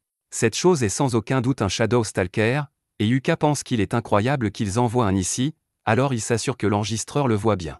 Le Shadow Stalker a l'air effrayant, mais ils n'ont pas à s'inquiéter pour l'instant, car il se trouve au 3e étage, et il n'y a aucune chance qu'il puisse traverser le champ de distorsion. Cependant, le tracker d'ombre saute en bas et traverse le champ de distorsion comme si de rien n'était, ce qui signifie qu'ils sont peut-être dans le pétrin. Yuka demande à tout le monde de se préparer à se battre et sort un parchemin d'enchantement multiple pour renforcer les filles autant que possible. Mais même avec tous les enchantements, lorsque le Shadow Stalker lance sa première attaque, il élimine Marina en un seul coup. Rin se précipite aux côtés de Marina pour la soigner tandis que Silk la couvre, mais Yuka n'arrive toujours pas à croire que l'ombre a réussi à briser sa barrière multi-enchantement aussi facilement. L'ombre prépare une nouvelle attaque, Yuka charge donc en avant et lance une barrière de protection sur lui-même, mais l'attaque de l'ombre la brise facilement. Yuka en conclut que l'attaque de l'ombre doit être spécialement conçue pour détruire les barrières. Il change donc de tactique et lance Blink Shadow sur lui-même afin d'éviter d'être touché et de s'approcher furtivement de l'ombre pour la tuer. Cependant, avant qu'il ne puisse frapper, l'ombre se retourne et frappe Yuka d'une malédiction de magie noire qui l'immobilise, de sorte qu'il n'y a peut-être aucun moyen de la vaincre. L'ombre lance ensuite un autre sort, mais Rin parvient à le bloquer avec un bouclier sacré, tandis que Silk contre-attaque avec ses lianes de dryade. Pendant que l'ombre est occupée, Rin tente de soigner Yuka comme elle l'a fait avec Marina, mais à sa grande horreur, elle découvre que Yuka ne respire plus. Au même moment, l'ombre taillade Silk dans le dos, et Marina parvient à la chasser, mais elle se déplace beaucoup trop vite pour qu'elle puisse la toucher, alors Rin décide d'utiliser un sort de grande portée pour l'abattre. Elle lance pluie de glaçons et vise l'ombre, mais celle-ci disparaît et frappe Marina et Rin dans le dos. Toutes les filles ont été gravement blessées, mais l'ombre n'est pas encore à terre, car elle lance des dizaines de canons à éclipse et les tire directement sur les filles. Cela aurait pu être leur fin, mais à la dernière seconde, Yuka revient et projette un bouclier de lumière sur elle. Il recouvre le sol d'un millier de sorts de déplacement afin que l'ombre ne puisse pas s'enfuir, puis il commence à spammer tous les effets de debuff qu'il peut lancer pour l'affaiblir, tout en lançant des buffs sur les filles pour les guérir. Maintenant que les filles sont de nouveau en état de se battre, Silk emprisonne l'ombre dans ses lianes, ce qui donne à Rin le temps de lancer son sort de mort vivante pour effacer l'ombre. La bataille est enfin terminée, et Marina est si heureuse que Yuka soit encore en vie qu'elle lui fait un gros câlin, mais Yuka lui dit que son câlin le rapproche dangereusement de la mort. Une fois que Marina l'a lâché, Yuka la remercie car si elle n'avait pas repéré le Shadow Stalker au moment où elle l'a fait, il aurait pu les attaquer par surprise, ce qui aurait été une condamnation à mort garantie pour eux. Il demande ensuite à Rin ce qu'elle pense de l'ombre, qui lui répond qu'il s'agit d'un mort-vivant, mais que son mana est en désordre, ce qui donne l'impression que l'existence de l'ombre n'aurait pas dû être possible. De plus, Elle n'aurait pas dû pouvoir traverser le champ de distorsion, donc selon toute vraisemblance, elle doit être le résultat d'un débordement du donjon. Silk demande à Yuka ce qu'il pense qu'il devrait faire, et comme ils sont déjà à l'étage inférieur, il suggère qu'ils devraient au moins terminer leur quête avant de remonter. Dans ce cas, Marina demande s'il devrait informer tout le monde de la présence du Shadow Stalker avec un flux, mais Yuka préfère ne pas le faire car il porte la ligne d'équipement inédite Dirty, et il ne veut donc pas la montrer au public sans la permission de la société. Yuka suggère de terminer la quête rapidement afin de pouvoir sortir d'ici, alors il continue d'avancer et se dirige vers le couloir. Là, il trouve la porte qui mène à la ville abandonnée, et selon les légendes, des gens y ont vécu autrefois. Cependant, leur quête ne leur demande que de se rendre jusqu'à la porte, pas d'y entrer, alors une fois qu'ils l'ont touchée, ils font demi-tour et retournent à la surface. Après son retour, Yuka fait son rapport à la guilde et retrouve les filles qui l'attendaient à l'extérieur. Silk lui demande comment ça s'est passé, et Yuka lui dit qu'il a remis les images qu'ils ont enregistrées et qu'il a parlé à la guilde du traqueur de l'ombre. La guilde voudra probablement les interroger à ce sujet plus tard, alors Yuka suggère qu'elle prenne les 2 prochains jours de congé et qu'elle reste à Kualto. Marina apprécie cette idée et demande à Yuka s'il aimerait sortir avec eux tous. Silk ne connaît pas bien la ville, elle espérait donc que Yuka lui ferait visiter les lieux, et Rin veut voir tous les artefacts que la ville a à offrir. Yuka ne voit aucune raison de rejeter leur offre et accepte donc de sortir avec elle. Thunderpike continue à partir en aventure pour essayer de maintenir leur statut de groupe de rang A, mais Barry n'arrête pas de se plaindre de leur ration, car ils avaient toujours de la bonne nourriture grâce à Yuka quand il était avec eux. Simone lui dit que ça ne sert à rien de se plaindre maintenant, alors il propose de continuer et demande à tout le monde s'ils ont encore assez de mana et de potions. Barry lui répond qu'il n'a acheté aucune potion, car pourquoi gaspiller son argent en potions de soins alors que Camilla peut le guérir? Mais Camilla n'a pas un mana infini, tu sais. Simone leur dit d'arrêter de se disputer et demande à Jamie de mettre en route leur stream pour qu'ils puissent continuer pendant qu'elle s'en occupe. Barry commence à l'insulter, la traitant de faible et d'inutile sans raison, et les autres se joignent à lui. Ils sont dans une spirale incontrôlable ces derniers temps, et comme Yuka n'est plus là pour qu'ils lui reprochent leurs problèmes, ils ont commencé à s'en prendre à Jamie, et elle ne peut rien y faire. Bien que cette mission ait été un nouvel échec, à leur retour à la guilde, Mamar leur dit que s'ils continuent à échouer ainsi, ils risquent d'être rétrogradés. Elle suggère à Simon que son groupe ferait mieux d'accepter des quêtes un peu plus faciles pour pouvoir les terminer cette fois, et personnellement, elle leur conseille de viser des quêtes de rang C la prochaine fois. Simone est outrée qu'elle ose dire une telle chose à un aventurier de rang A, mais elle lui répond qu'il n'a pas produit de résultat digne de ce rang, donc il n'aura pas de traitement spécial. Simon essaie une fois de plus de rejeter la faute sur les autres et dit que c'est la faute de la guilde de ne pas leur avoir présenté quelqu'un qu'ils pourraient manipuler pour faire le travail à leur place, mais Mamar se moque de ses excuses et le renvoie. N'ayant rien d'autre à faire, Thunderpike s'assoit à une table pour ruminer, mais Jamie s'assoit à une table séparée car elle ne s'entend plus très bien avec les autres. Barry est toujours en colère que Mamar ait osé les menacer de rétrogradation, mais Simon le calme en disant que Mamar a raison, ils ne performent plus comme avant, donc peut-être que les missions de rang A sont trop pour eux en ce moment avec seulement 4 membres. Cependant, si Simone pense que l'absence d'un 5e membre est un problème, Camilla lui dit de se dépêcher de trouver un nouveau membre pour leur groupe, car c'est son travail en tant que leader. Simon sait que Camilla a raison, mais même s'il trouve quelqu'un, il n'y a aucune chance qu'il trouve quelqu'un d'aussi bon que Yuka. Barry lui demande alors s'il ne pourrait pas simplement ramener Yuka dans Thunderpike. Mais Simon a déjà essayé, et Yuka a refusé. Donc, s'il veut ramener Yuka, il va devoir faire quelque chose pour le convaincre d'oublier les années de manipulation qu'il a subies. C'est pourquoi Simone suggère qu'il prenne une mission dans le donjon des ténèbres achromatiques, car cela a toujours été le rêve de Yuka de le conquérir, lui qui voulait trouver une porte des abysses. Simon pense qu'il pourrait attirer Yuka en prétendant qu'ils veulent explorer le donjon, car seuls les groupes de rang y ont accès, et Yuka ne pourrait pas le faire avec les nouvelles filles de son groupe. Barry trouve que c'est une excellente idée, alors il accepte le plan de Simon, et Jamie se demande juste comment elle a fini par être coincée avec une bande d'idiots comme eux. Pendant ce temps, Yuka et les filles se promènent en ville, et en marchant vers leur destination, Yuka leur dit qu'il a entendu dire que le donjon de Hon était temporairement fermé pour une enquête, ce qui n'est pas surprenant car un traqueur des ombres y est apparu pour la première fois depuis 10 ans. En continuant leur chemin, ils finissent par trouver l'homme qu'ils sont venus rencontrer, et il les emmène inspecter une maison qu'ils envisagent d'acheter. Monday leur fait visiter, et la maison semble plutôt bien, mais Yuka ne pense pas qu'elle leur convienne, car les maisons de plein pied sont des cibles faciles pour les cambrioleurs. Il est difficile d'empêcher les gens de regarder par les fenêtres, ce qui pose un problème de confidentialité, surtout si les filles vont vivre ici. Dans ce cas, Monday propose de leur montrer une autre propriété et les emmène à une deuxième maison. Celle-ci a été récemment rénovée en maison familiale, avec des chambres privées à l'étage, un espace de stockage souterrain et un accès au toit. Marina trouve cet endroit génial, et Yuka l'aime bien aussi, mais il n'a pas encore pris de décision, alors il demande à Monday s'il peut mettre cette maison en attente pendant un moment. Monday accepte de la laisser sur le marché au cas où Yuka déciderait de l'acheter, mais pour l'instant, il a une dernière propriété à leur montrer. Yuka et les autres le suivent jusqu'à la prochaine maison, mais en marchant, Yuka commence à se sentir mal à l'aise.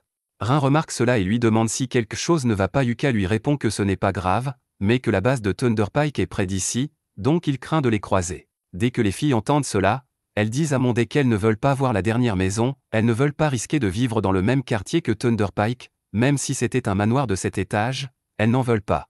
Marina suggère qu'ils achètent simplement la dernière maison qu'ils ont vue, car elle était plutôt bien, et Yuka est d'accord. Le même jour, ils déménagent toutes leurs affaires dans la nouvelle maison. Yuka propose d'aider les filles à ranger leurs affaires et leur demande si elles ont choisi leur chambre, mais elles attendaient en fait que Yuka choisisse la sienne en premier. Yuka est surpris et leur demande si elles veulent vraiment qu'ils vivent avec elles, et c'est exactement ce qu'elles veulent, car cette maison est censée être une base pour le groupe, et c'est grâce à Yuka qu'ils ont pu se l'offrir, donc bien sûr, elles veulent qu'ils vivent avec elles. Yuka hésite à vivre sous le même toit que les filles, mais Marina lui rappelle que lorsqu'ils campent pendant leurs aventures, Yuka n'a aucun problème à dormir à côté d'elle, donc cela ne devrait pas être différent. Il est difficile de contredire cette logique, alors Yuka accepte de s'installer, mais il établit quelques règles. Il dit aux filles de garder à l'esprit qu'il est un homme, donc elles doivent verrouiller leurs portes quand elles changent de vêtements ou autre. Il ne veut vraiment pas se retrouver dans des situations embarrassantes, et tant qu'ils respectent tous leur vie privée, il ne devrait pas y avoir de problème. Cela réglé, ils s'assoient à table pour manger et trinquer à leur avenir en tant que Clové. Cependant, Yuka remarque que Rin est un peu distraite, alors il regarde la télévision et, à sa grande surprise, il voit un reportage sur un groupe qui s'attaque au donjon des ténèbres achromatiques. Le présentateur explique que Thunder Pike a reçu l'autorisation de la guilde pour mener une enquête dans le donjon achromatique, et qu'ils se sont apparemment associés à un autre groupe, dans le but d'atteindre la porte des abysses. Entendre que Thunder Pike poursuit son rêve est un véritable coup dur pour Yuka, et les filles pensent qu'il doit être très contrarié, mais il dit qu'il va bien. Après tout, ce n'est pas une course, et s'il doit affronter le donjon achromatique, il veut le faire avec Clové, et il se moque que Thunder Pike veuille le faire avant lui. Il veut simplement les oublier et continuer son repas, mais il reçoit ensuite un courrier de la guilde lui disant qu'il est convoqué. Lui et Rin se rendent à la guilde pour voir de quoi il s'agit, et on leur informe que le groupe a spécifiquement demandé l'aide de Yuka pour une mission à venir. Yuka est d'abord curieux, mais quand il voit que la demande vient de Thunder Pike, il refuse immédiatement et continue sa journée. Cependant, quelques minutes plus tard, Simon est informé que Yuka a refusé la demande, alors il se met en quête de Yuka pour exiger une explication. Yuka s'attendait à ce que cela arrive, alors il se tourne vers Simon, qui lui demande pourquoi il a refusé. Yuka lui répond qu'il n'y a pas de raison particulière, il ne veut tout simplement pas travailler avec Thunder Pike, peu importe les circonstances, même si c'est pour son rêve. Il est honnêtement surpris que Simon se souvienne que son rêve était de trouver une porte des abysses, mais il n'a pas l'intention de s'impliquer, alors il souhaite bonne chance à Simon pour sa mission. Simon essaie de culpabiliser Yuka en disant qu'il a déjà commencé à préparer la mission en comptant sur sa participation, mais ça, c'est le problème de Simon, alors pourquoi devrait-il s'en soucier ? Il était très impoli d'envoyer une demande à quelqu'un qui fait déjà partie d'un groupe actif, et tant que c'est une demande, Yuka a parfaitement le droit de refuser pour n'importe quelle raison. Simon se met en colère et dit à Yuka qu'il a tort d'avoir abandonné Thunder Pike, mais Yuka en a assez et lui crie que c'est Simon qui a tort. Quand Yuka était dans Thunder Pike, des préparatifs avant les quêtes aux recherches et à la collecte d'informations, reposaient sur ses épaules, et Simon n'a jamais montré de gratitude pour tout le travail qu'il a accompli. Simon n'a fait que l'utiliser, donc pour Yuka, ils ne sont plus amis. Simon est stupéfait et demande à Yuka ce qu'il est censé faire maintenant, car si Thunder Pike échoue encore une fois, ils seront rétrogradés. Ce n'est pas le problème de Yuka, alors il prend la main de Rin et s'en va. 2 semaines plus tard, Yuka rencontre le maître de la guilde et reçoit de mauvaises nouvelles. Il semble qu'un débordement de donjon soit en train de se produire, car en plus de ce qui est arrivé au groupe de Yuka à On, plusieurs autres incidents ont eu lieu dans le pays. Compte tenu des circonstances, l'Académie royale ne pouvait pas nier la possibilité d'un déferlement de donjons, ce qui explique probablement pourquoi ils ont donné à Thunder Pike l'autorisation d'enquêter sur le donjon des ténèbres achromatiques. Cela dit, Benwood veut nommer Yuka et le reste de Clové pour une mission d'enquête dans ce donjon.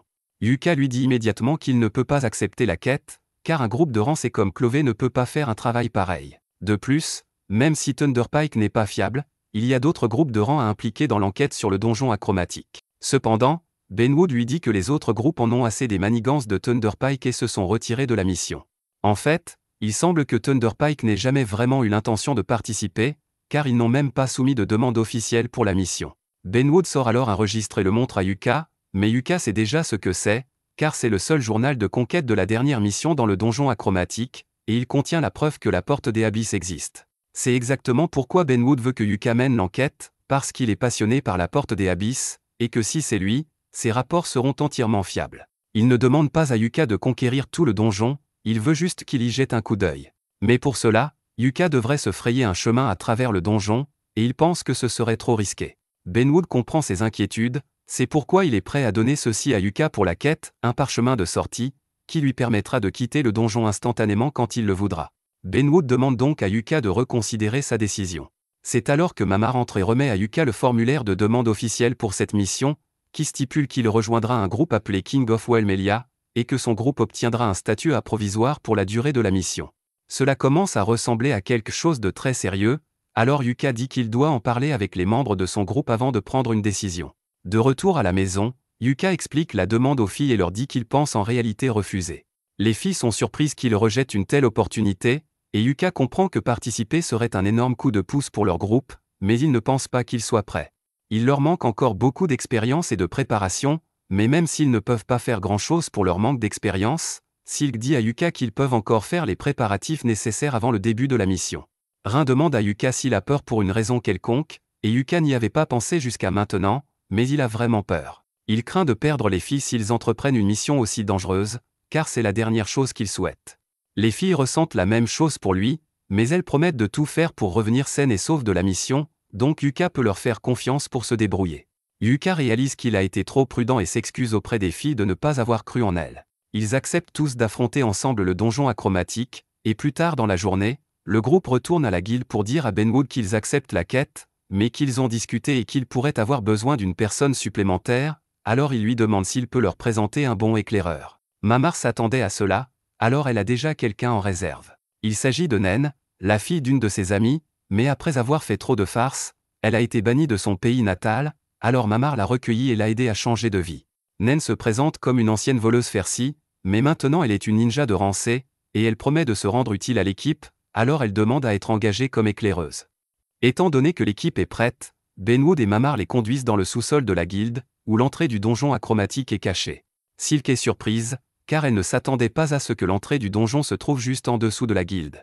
Mamar explique que la guilde des aventuriers a été construite au-dessus du donjon achromatique comme mesure de protection pour sceller son entrée. Mais cela dit, avant que Yuka et les autres ne pénètrent à l'intérieur, Benwood souhaite l'informer de quelque chose. L'autre groupe de rang à qui devait participer à cette enquête a finalement abandonné à la dernière minute, donc Thunderpike est le seul groupe présent dans le donjon pour le moment. Benwood sait ce que Yuka pense de Thunderpike, alors il a jugé bon de l'avertir, car il pourrait finir par les croiser. Et en parlant de Thunderpike, la guilde enquête actuellement sur eux pour fraude, car des allégations prétendent que Simon dilapide les fonds destinés à la mission. Quoi qu'il en soit, Benwood demande simplement à Yuka d'essayer de rester amical s'il croise Thunderpike, car ils ne peuvent pas se permettre que des aventuriers se battent entre eux dans le donjon. Sur ce, la porte du donjon est ouverte, et le groupe se prépare à commencer leur enquête. Mais avant qu'ils n'entrent, Benwood leur rappelle que leur mission consiste simplement à explorer, donc ils n'ont pas besoin de se lancer dans des combats ou de tenter de vaincre des monstres. Yuka et les autres disent qu'ils ont compris, alors ils commencent leur diffusion en direct et s'adressent à leurs spectateurs. Yuka salue tout le monde et leur annonce qu'aujourd'hui, Clové va pénétrer dans le donjon achromatique pour la toute première fois, et qu'ils diffuseront chaque instant de leur exploration. Comme Nen est l'éclaireuse, Yuka lui confie une lanterne et une boussole magique pour guider le groupe, ce qui facilite grandement sa tâche. Elle informe le groupe qu'il n'y a aucun monstre en vue et que la boussole du vent indique cette direction. Elle enfile alors une cape d'invisibilité et part en avant pour vérifier. Pendant que Nen est parti, Silk demande à Yuka ce qu'il ressent à l'idée d'explorer enfin le donjon achromatique, mais pour être honnête, il n'est pas aussi excité qu'il l'imaginait. Bien que la mission ne fasse que commencer, Marina est sûre que cela deviendra plus amusant plus tard. Silk, quant à elle, dit qu'elle est vraiment enthousiaste d'être là. Elle est devenue aventurière uniquement pour l'argent au départ, mais après avoir entendu Yuka parler de son rêve, elle a été fascinée par l'idée de vivre des aventures pour accomplir un rêve. Peu après, Nen revient et dit qu'elle a confirmé la route qu'ils doivent prendre, mais cet endroit est vraiment étrange.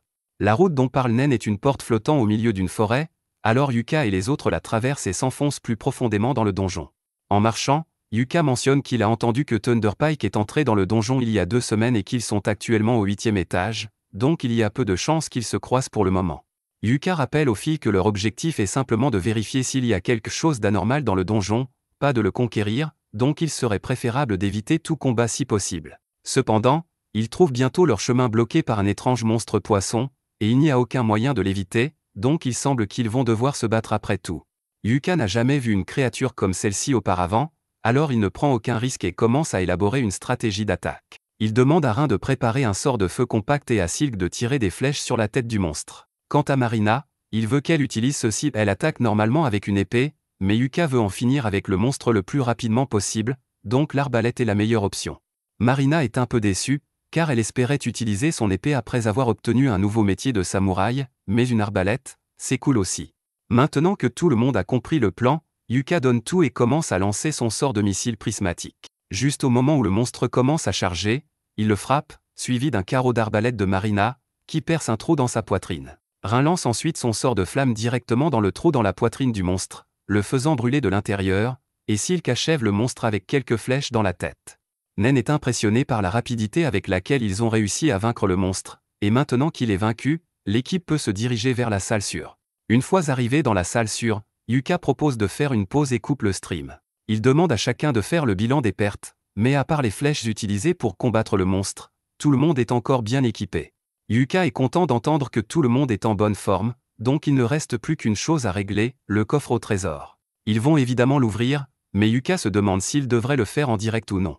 Silk fait remarquer que s'il y a un butin précieux dans ce coffre, les gens pourraient être mécontents qu'un groupe de rancés comme le leur l'obtienne. Elle a raison, donc Yuka décide qu'il devrait ouvrir le coffre hors caméra et donne à Nen le feu vert pour crocheter la serrure. Elle s'exécute, et en crochetant la serrure, elle découvre qu'il y a un piège intégré, mais ce n'est pas un problème car elle est assez habile pour l'éviter.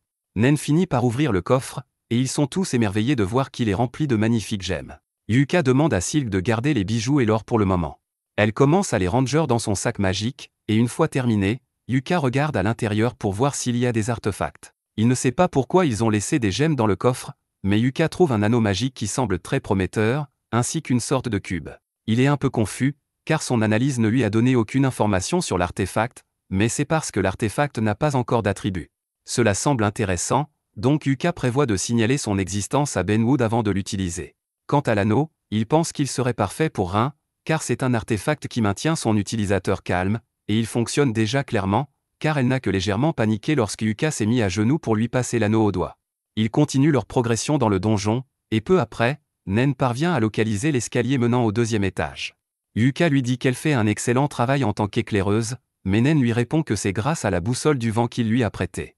Elle lui permet de trouver l'escalier en suivant les courants d'air dans le donjon. Yuka est un peu surpris, car il pensait que tout le monde utilisait des artefacts similaires pour traverser le donjon, mais il en a tellement que cela lui semble normal. Une fois arrivés dans la salle sur du deuxième étage, Yuka demande à chacun de mentionner les choses étranges qu'ils ont remarquées jusqu'à présent. Silk mentionne que le paysage semble avoir changé à certains endroits, puis il y a cette créature à tête de requin, mais le plus intriguant est le fait qu'ils aient trouvé un coffre au trésor dans la salle sur du premier étage.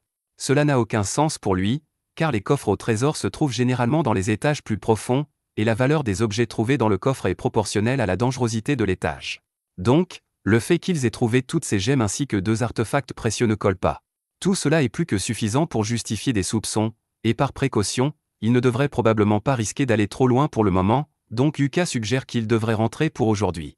Cette mission est un grand succès, car ils ont réussi à enquêter sur pas mal de choses, trouver des artefacts intéressants, et n'ont subi aucune perte. Malheureusement, la bonne humeur de Yuka est gâchée car il finit par croiser Thunderpike. Oui, il espérait vraiment ne plus jamais avoir à les voir, et il est clair qu'ils n'ont pas changé d'un iota, car Simon, Barry et Camilla commencent tous à le réprimander pour son ingratitude, tandis que Jamie reste à l'arrière et essaie de ne pas s'impliquer dans les caprices de ses coéquipiers. Simon s'approche alors de Yuka et dit que puisque Clovey est ici, il va être gentil et former une alliance avec eux, donc il exige que Yuka lui remette toutes les données et le butin précieux qu'il a obtenu pendant son expédition. Yuka ne peut pas croire l'audace de Simon de penser qu'il accepterait une telle chose, mais Barry lui fait remarquer avec suffisance que le groupe de Yuka est de rang C, donc il est naturel qu'il s'allie à un groupe de rang A, et Yuka devrait être reconnaissant qu'il lui propose même cela. Le stream est toujours en cours, donc tous les spectateurs de Yuka le voient se disputer avec Simon, et ils sentent déjà que quelque chose d'intéressant est sur le point de se produire. Simon continue de débiter ses absurdités et exige également que Yuka lui donne tout le crédit pour les informations qu'il a recueillies. Yuka en a assez d'écouter les stupidités de Simon, mais avant qu'il ne puisse dire quoi que ce soit, Silk le devance. Elle traite Simon d'éhonté pour essayer de profiter des autres, mais Simon, Barry et Camilla sont discriminatoires envers les elfes noirs, donc ils la traitent de sauvageonne suivante du dieu sombre et disent qu'une sauvage comme elle n'a pas le droit de parler en leur présence. C'en est trop pour Yuka, car ils peuvent le manquer de respect autant qu'ils veulent, mais s'ils insultent un membre de sa précieuse famille, alors quelqu'un va mourir aujourd'hui. Simon essaie de minimiser le racisme flagrant de lui et des autres, mais Yuka est très sérieux dans sa menace, et il leur dit qu'il préférerait mourir que de travailler à nouveau avec eux. Il ne veut pas passer une seconde de plus près de Simon, donc il dit à tout le monde dans Clové qu'ils partent. Sur ces mots, ils s'en vont, laissant les trois narcissistes furieux, et Jamie très mal à l'aise. Et rappelez-vous, tout cela a été capté sur le stream de Yuka, donc beaucoup de gens viennent de voir Thunderpike se comporter de manière ouvertement raciste, et il ne faudra pas longtemps avant qu'il ne soit annulé. 2 jours plus tard, Thunderpike est convoqué à une réunion avec Ben Wood, qui leur annonce que plusieurs plaintes ont été déposées contre eux ces derniers jours. Une de leurs sponsors, alléguant que Thunderpike détourne les fonds qui leur ont été alloués pour la mission. 2 plaintes pour droit civil du Conseil des Elfes et de Welmelia pour avoir été ouvertement raciste envers Silk, et une plainte du siège de la guilde. Ben Wood demande à Simon s'il a quelque chose à dire pour sa défense, mais malheureusement, le bon sens était en pénurie à la naissance de Simon, donc il dit qu'il n'a rien fait de mal. Selon lui, c'est Clové qui a eu tort de permettre à leur sauvageonne d'elfe noir de lui parler ainsi, mais avant même qu'il ne termine sa phrase, Simon reçoit un coup de poing bien mérité en plein visage. Ben Wood est furieux que Simon soit si peu repentant, mais Simon ne comprend pas pourquoi Ben Wood en fait tout un plat pour une simple sauvageonne d'elfe. Ben Wood lance un poignard près du visage de Simon pour le faire taire, et comme Simon est clairement trop ignorant pour comprendre par lui-même, Ben Wood lui explique, un groupe de rangs reconnu par le royaume de Welmelia vient d'être vu en train d'être ouvertement raciste envers une elfe noire, et cela a entaché la dignité du royaume. Simon pense que Ben Wood exagère pour une simple dispute entre aventuriers, mais Ben Wood l'attrape par le cou et lui dit que sa petite dispute pourrait finir par endommager les relations du royaume avec les elfes. Voici ce qui va se passer, Ben Wood veut que Simon et les autres fassent un stream d'excuses immédiatement, et il ferait mieux de se préparer à perdre sa licence d'aventurier, voire à être exilé du royaume. Simon commence à réaliser à quel point la situation est sérieuse, donc il essaie de négocier en disant qu'il n'y aura personne pour terminer l'enquête sur le donjon achromatique si Ben Wood les exile, mais Ben Wood lui répond qu'il se portera très bien sans eux. Contrairement à Thunderpike, Clové a prouvé qu'ils étaient capables de se débrouiller seuls et de travailler ensemble dans des situations dangereuses, et pendant la mission, ils ont été provisoirement promus au rang A. Simon est sans voix en réalisant que Clové est maintenant de rang A. Ben Wood ne veut pas perdre plus de temps à parler à Simon, donc il lui dit de sortir de son bureau et de commencer à travailler sur ce stream d'excuses. Simon ne peut pas croire que cela lui arrive, et il n'a aucune intention de s'excuser pour ce qu'il a fait, car il ne pense pas avoir fait quoi que ce soit de mal. Au lieu de cela, il blâme Yuka, car tout cela est arrivé à cause de son stream, donc il veut se venger. C'est alors que quelqu'un appelle Simon depuis un coin et lui dit qu'il a un plan pour le remettre sur le tout en se vengeant de Yuka et de Clové, et Simon semble intéressé par ce qu'il a à dire. Le lendemain, Marina rencontre Yuka parce qu'elle a compris quelque chose à propos de l'artefact pour bébé qu'ils ont trouvé. Elle sait ce qu'il faut faire, mais elle a besoin de l'aide de Yuka pour que ça marche, alors elle lui dit de la tenir en pensant à elle, et pendant qu'il fait ça, la boîte noire se transforme en sabre de samouraï noir. Yuka est stupéfait car même lui ne savait pas que c'était possible. Il demande donc à Marina de lui expliquer comment cela fonctionne, mais elle lui répond que c'est un secret. Quelques jours plus tard, Ben Wood rencontre Clové alors qu'il s'apprête à pénétrer à nouveau dans la Chromatic Darkness. Il leur rappelle qu'ils n'ont pas besoin d'essayer d'accomplir quoi que ce soit puisque les informations qu'ils ont ramenées lors de leur première expédition étaient plus que suffisantes. Yuka lui assure qu'ils seront prudents et que si quelque chose tourne mal, il utilisera le parchemin de sortie pour s'enfuir immédiatement. Ils commencent leur diffusion en direct et annoncent à tous les téléspectateurs qu'ils vont effectuer leur deuxième expédition dans la Chromatic Darkness aujourd'hui, et que leur objectif est d'atteindre l'escalier du 3e étage tout en cherchant des choses étranges. Jusqu'à présent, l'expédition s'est déroulée sans encombre puisque le groupe est parvenu à atteindre l'escalier du 1er étage sans trop de difficultés. Mais alors qu'elle monte au 2e étage, elle découvre une chose à laquelle aucune d'entre elles ne s'attendait, un grand champ ouvert. Les filles ont du mal à croire qu'elles sont encore à l'intérieur d'un donjon alors qu'elles peuvent clairement voir le ciel, mais Yuka se souvient d'avoir vu des enregistrements de certains étages de donjons qui ressemblent à des espaces extérieurs, donc ce n'est pas si étrange. Le seul point qui le préoccupe est que les étages extérieurs n'apparaissent généralement qu'aux alentours du 20e étage, mais ils sont actuellement au 2e étage, ce qui n'est pas normal. Yuka pense que la disposition du donjon a dû changer, il aimerait donc mieux observer les environs, mais malheureusement, il n'a pas apporté de télescope avec lui. Heureusement, Rin connaît un sort de vision télescopique, et Yuka la soulève sur ses épaules pour qu'elle puisse jeter un coup d'œil autour d'elle. Rin regarde au loin, et au début, elle ne voit rien, puis elle aperçoit une petite maison de l'autre côté du champ. Puisque c'est la seule chose qu'ils ont repérée dans ce champ, Yuka et les autres commencent à se diriger vers la maison, mais pendant qu'ils marchent, Silk lui demande si c'est normal qu'il y ait des maisons dans un donjon. Yuka sait qu'on trouve souvent des ruines dans les donjons, mais c'est la première fois qu'il rencontre une maison entière, alors il ne sait pas trop à quoi s'attendre. Et le fait qu'il y ait un soleil ne fait qu'ajouter à son inquiétude, car s'il fait jour, cela signifie qu'il fera nuit à un moment ou à un autre, et son instinct lui dit qu'ils ne veulent pas être ici quand la nuit tombera. Le groupe arrive bientôt à la maison, et maintenant qu'il la regarde de plus près, elle semble avoir été construite récemment, ce qui soulève la question de savoir qui construirait une maison dans un donjon. C'est alors qu'une vieille femme sort de la maison et dit qu'elle est ravie d'avoir de la visite, et elle les invite tous à l'intérieur pour prendre du thé et de la tarte. Yuka est immédiatement mis sur les nerfs, car il est impossible qu'une vieille dame puisse survivre seule dans un donjon. Il ne sait peut-être pas ce qui se passe, mais il sait qu'il ne veut pas y participer. Marina demande à la vieille dame qui elle est et pourquoi elle se trouve dans le donjon. La dame lui répond qu'elle lui expliquera, mais d'abord, elle les invite tous à entrer à l'intérieur et à se reposer un peu. Yuka sait reconnaître un piège quand il en voit un, alors il lui dit qu'ils ne s'approcheront pas de cette maison, et voyant que Yuka ne tombera pas dans le piège, la vieille dame révèle sa vraie forme. Le ciel s'assombrit soudain et la maison commence à s'agrandir sous leurs yeux. La vieille dame est devenue une belle jeune femme, et elle est un peu déçue que Yuka ne soit pas entré dans sa maison, mais elle est aussi impressionnée qu'il ait instinctivement su que c'était une mauvaise idée. Yuka n'était pas sûr avant, mais maintenant il sait exactement ce qui se passe et à qui il a affaire. Cette femme est Dame Perséphone, la déesse qui inverse la vie et la mort. Perséphone est encore plus impressionné que Yuka la connaisse, mais s'il sait qui elle est, alors il doit savoir qu'il n'a aucune chance de gagner contre elle, et elle va donc l'obliger à la divertir pour le reste de l'éternité. Yuka est bien conscient qu'ils ne peuvent pas gagner un combat contre Perséphone, mais il connaît une astuce qui pourrait leur permettre de s'en sortir vivant, alors il s'agenouille et dit qu'il aimerait rencontrer Perséphone à nouveau quand son temps sur ce monde prendra fin. Ce devait être le code secret, car Perséphone n'a soudain plus l'intention de les capturer, mais elle dit à Yuka qu'elle n'oubliera pas sa promesse et lui jette une malédiction. Des lettres noires apparaissent soudainement sur le visage de Yuka, et il ressent une immense douleur, mais il n'a pas le temps de s'en inquiéter car ils doivent tous retourner à l'escalier immédiatement. Il lance des enchantements physiques sur chacun d'entre eux pour qu'ils puissent courir plus vite, et pendant qu'ils courent, il dit aux autres que la femme là-bas était Dame Perséphone, ce qui signifie que cet endroit doit être le pays de la mort, et que quoi qu'il arrive, ils ne doivent pas se laisser rattraper par les ténèbres. Ils reviennent à temps à l'escalier, mais le fait d'être resté si longtemps dans le pays de la mort a drainé une grande partie du mana de Yuka, qui ne peut donc pas utiliser de magie de récupération. Les filles remarquent alors la marque sur le visage de Yuka, elles lui tendent un miroir et il reconnaît qu'il s'agit de la marque de Perséphone. Rin aimerait l'aider à s'en débarrasser, mais elle n'est pas assez forte pour le faire. Yuka devra donc se rendre dans un temple à leur retour en ville, mais pour l'instant, ils font une pause pour manger et discuter de ce qui vient de se passer. Yuka raconte aux autres qu'il a lu des histoires sur l'époque où un aventurier nommé Ramazerka s'est aventuré dans le champ de gris. C'est ainsi qu'il a appris l'existence de la phrase qui a permis à Perséphone de les laisser partir, mais il n'est pas sûr de savoir comment elle a fonctionné ni quelles en seraient les conséquences.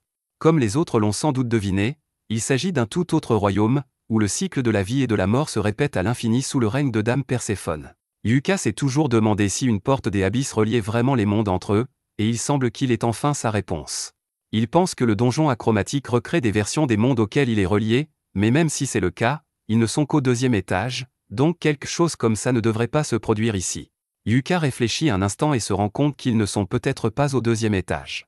Il se souvient avoir lu que l'avant-garde avait déjà conquis quelque chose de similaire à cet étage, ce qui signifie qu'il doit s'agir du 30e étage. Cela signifie que les escaliers les transportent à des étages aléatoires du donjon.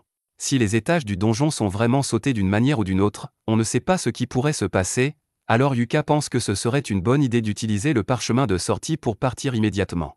Mais Silk lui dit d'attendre, son mana est encore épuisé par sa rencontre avec Perséphone, et utiliser le parchemin maintenant serait trop contraignant. Les filles suggèrent qu'ils devraient rester dans la pièce sécurisée un peu plus longtemps, au moins jusqu'à ce qu'ils aient tous récupéré, et puisque c'est ce qu'ils veulent, Yuka est d'accord. Ils s'endorment tous, mais lorsque Yuka ouvre les yeux, il se retrouve ligoté et Simon se tient au-dessus de lui. Il se demande pourquoi Simon est ici, mais Simon lui répond qu'il a simplement suivi Yuka et les autres jusqu'ici. Yuka demande ce qu'il veut, mais Simon lui dit de se calmer, à moins qu'il ne soit d'accord pour que les filles soient blessées.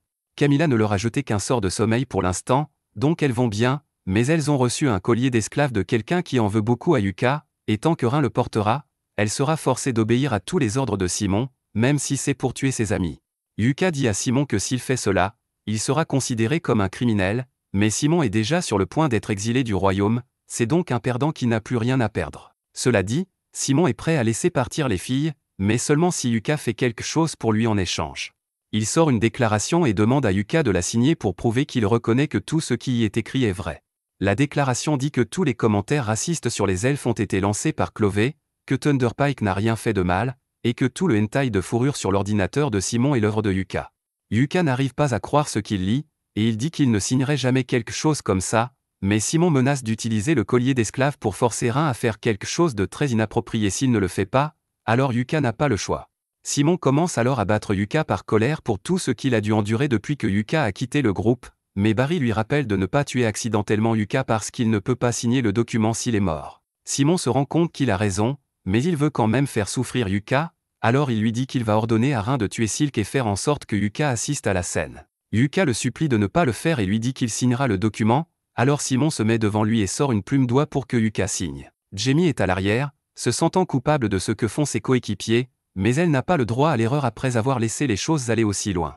Yuka est sur le point de signer le document, mais tout à coup, il ressent un énorme tremblement de terre. Le tremblement de terre se dissipe rapidement et Simon dit à Yuka de se dépêcher de signer le document, mais Yuka est toujours préoccupé par le tremblement de terre qui vient de se produire. Il s'agit d'une salle sécurisée, donc si un tremblement de terre se produit ici, c'est un signe clair que le donjon est en train de se déstabiliser.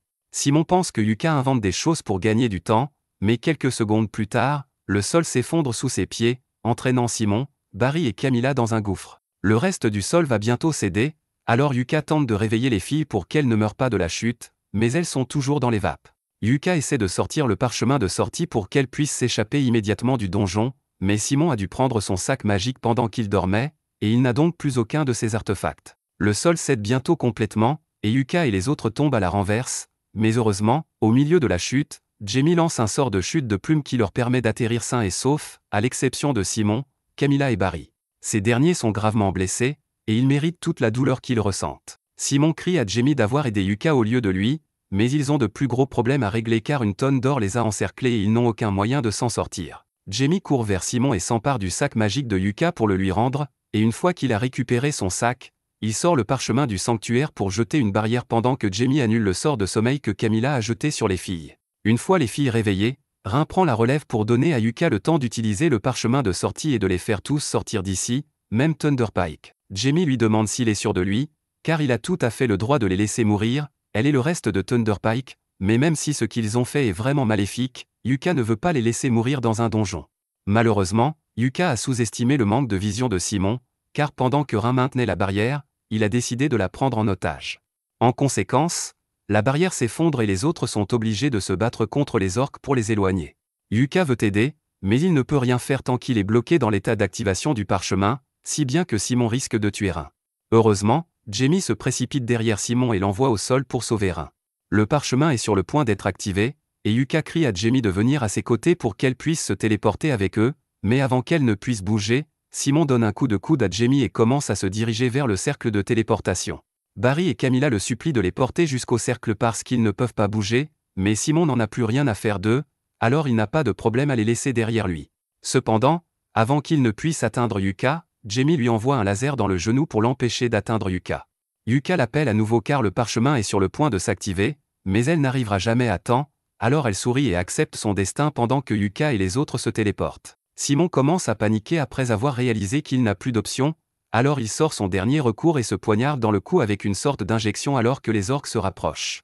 Bien que coincée dans le donjon, Jamie a réussi à survivre jusqu'à présent, mais elle ne tiendra plus très longtemps. Elle allume donc la caméra de streaming pour laisser un dernier message.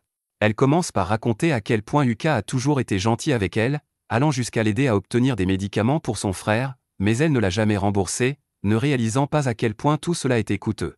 Ce n'est qu'après que Yuka ait quitté le groupe qu'elle a compris à quel point il avait travaillé dur pour les aider, et elle se sent dégoûtée par son propre comportement. Elle sait que Yuka ne lui pardonnera jamais, et elle pense honnêtement qu'elle ne mérite pas son pardon pour ce qu'elle lui a fait. C'est alors que Jamie entend Simon crier son nom avec colère. Ne pouvant pas se permettre qu'il la trouve, elle envoie un enregistrement de tous les crimes de Thunderpike et s'excuse auprès de Yuka pour tout ce qu'elle a fait.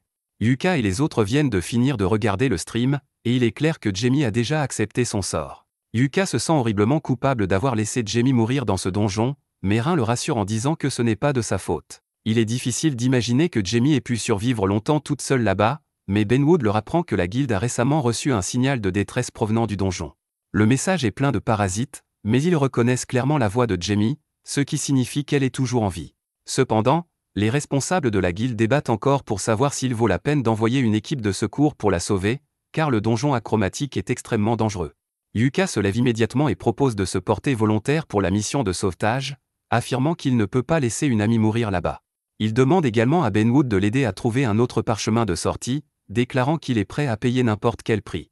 Benwood accepte de l'aider, mais il prévient Yuka que la décision d'autoriser la mission de sauvetage n'a pas encore été prise. Alors que Benwood s'éloigne, Yuka explique aux filles qu'il partira seul en mission pour ne pas les mettre en danger, mais elles refusent catégoriquement, sachant qu'il finira par faire quelque chose de téméraire s'il y va seul. De plus, sans Jamie, elles seraient probablement toutes mortes dans le donjon, et après avoir mis ce collier d'esclave à Rhin, celle-ci aurait été condamnée à une vie de servitude sans l'aide de Jamie. En parlant du collier d'esclave, Yuka demande à Rhin de s'approcher de lui.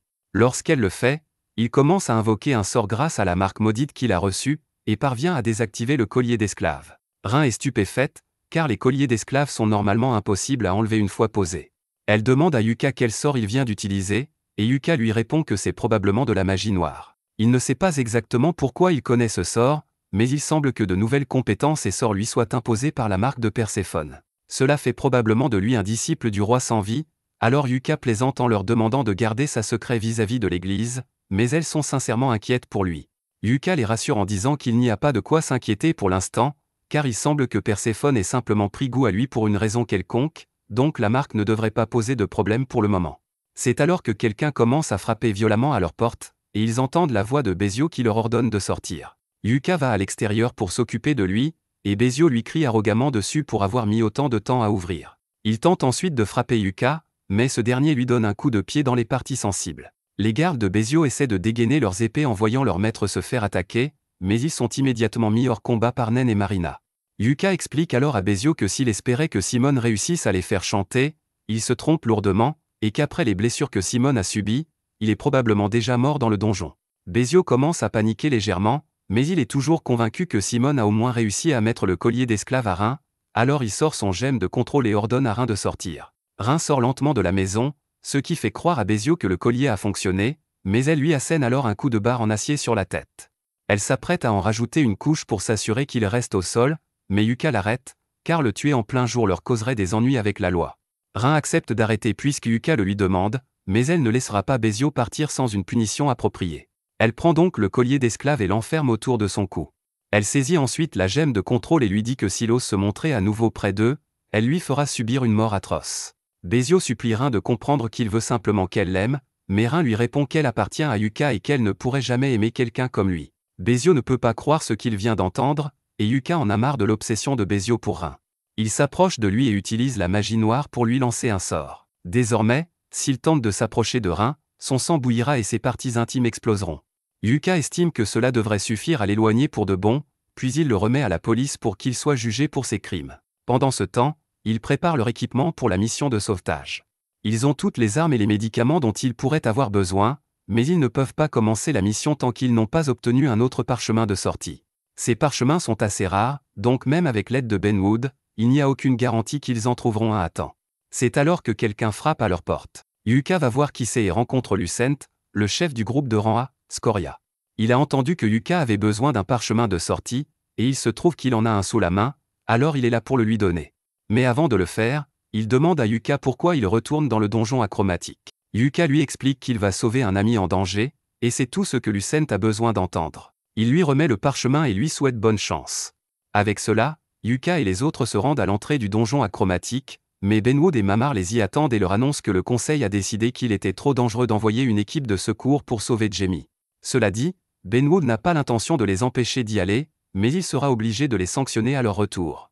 Yuka est d'accord avec cela, car la vie de Jamie est en jeu. Benwood demande à Yuka s'il sait même où chercher Jamie là-bas, et bien que Yuka ne soit pas tout à fait certain, il est convaincu que tout va s'arranger. D'après ce qu'il a appris sur le donjon achromatique, c'est un donjon qui vous emmène dans des mondes entièrement différents, et il est presque sûr que le monde dans lequel vous atterrissez est déterminé par les pensées subconscientes de l'aventurier. C'est pourquoi, lorsque Benwood et Mamar sont entrés dans le donjon en croyant que c'était le donjon le plus dangereux qui soit, c'est exactement ce qu'ils ont obtenu. Mais lorsque Yuka et son groupe sont entrés avec l'objectif de rechercher des anomalies, ils ont rencontré l'endroit le plus anormal possible. En suivant cette logique, S'ils entrent dans le donjon avec l'objectif de trouver Jamie, le donjon devrait les conduire directement à l'endroit où elle se trouve. Le groupe entre dans le donjon et se précipite pour vaincre les monstres du premier étage aussi vite que possible. Maintenant qu'ils ont nettoyé le premier étage, ils descendent l'escalier en espérant que cela les mènera directement à l'étage où Jamie est coincé, et il semble que cela ait fonctionné, car ils atterrissent sur un nouvel étage. Jamie doit donc être quelque part par ici, mais cet endroit met tout le monde mal à l'aise, car il semble avoir été complètement détruit. Silk suggère qu'il devrait se dépêcher de trouver Jamie pour pouvoir partir au plus vite.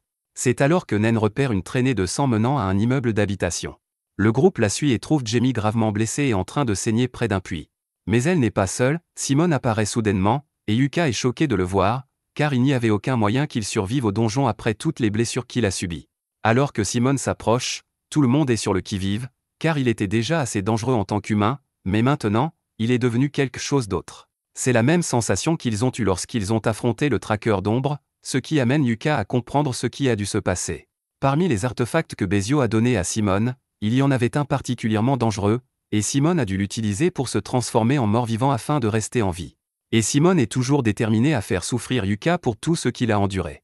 Marina charge pour essayer d'arrêter Simone, alors Yuka lui donne un boost d'enchantement physique alors qu'elle entre en collision avec lui.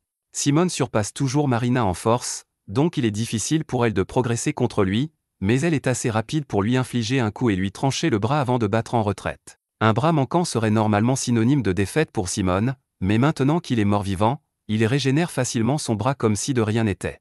Simone leur dit fièrement qu'il est devenu immortel, donc peu importe ce qu'ils essaient, ils ne pourront jamais le tuer, et Simone ne s'arrêtera pas tant qu'il n'aura pas tué Yuka. Il lance une explosion d'énergie sur le groupe, alors Yuka sort un parchemin de bouclier de lumière pour protéger tout le monde. Yuka a peut-être détesté Simone, mais il n'a jamais voulu le tuer. Cependant, cette chose n'est plus humaine, donc il n'a d'autre choix que de la battre pour sauver Jamie. Simone charge sur Yuka, mais Yuka l'esquive et lance un sort de piège. Marina et Nen courent alors pour frapper, tandis que Silk et Rin lancent des sorts pour ralentir Simone, mais cela ne fonctionne pas. Simone parvient à se libérer instantanément, alors Yuka charge à nouveau et commence à le taillader, mais peu importe à quel point Yuka blesse Simone, ce dernier se régénère simplement des dégâts, alors il dit à Yuka qu'il perd son temps. Avec ce corps immortel, Simone se croit invincible, et il a l'intention de faire en sorte que Yuka et ses amis ne sortent jamais vivants d'ici. Yuka repense à son enfance, lorsque Simone était encore une personne décente, et il n'arrive pas à croire que Simone soit vraiment devenu ce fou furieux devant lui.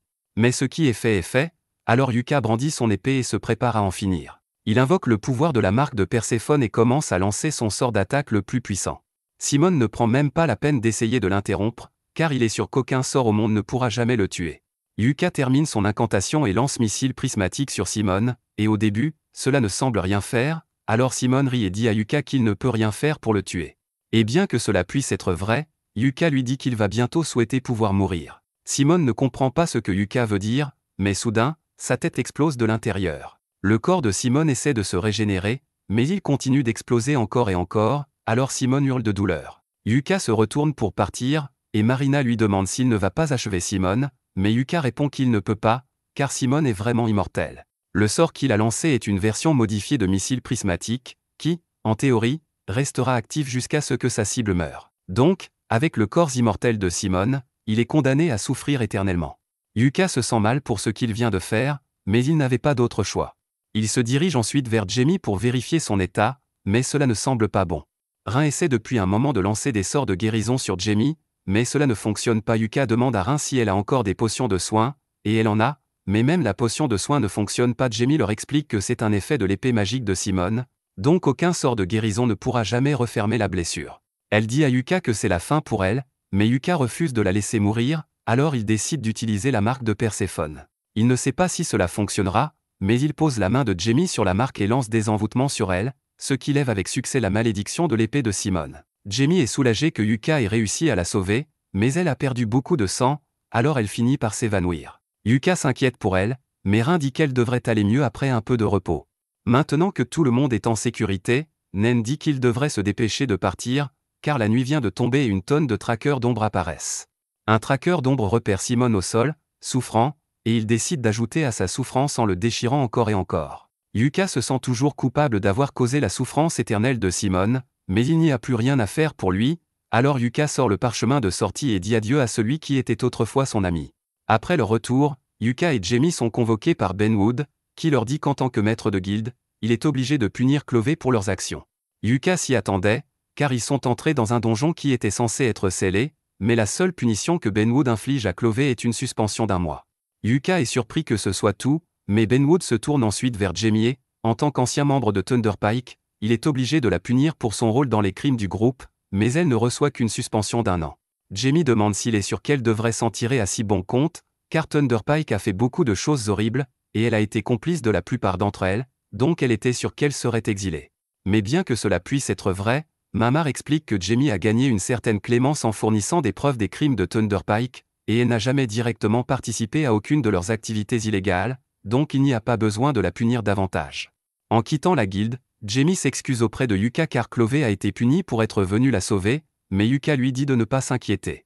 Jamie répond qu'elle ne peut pas s'empêcher de s'inquiéter, car elle a profité de la gentillesse de Yuka pendant si longtemps. Elle est dégoûtée par elle-même d'avoir simplement suivi tous les abus que le groupe a infligés à Yuka.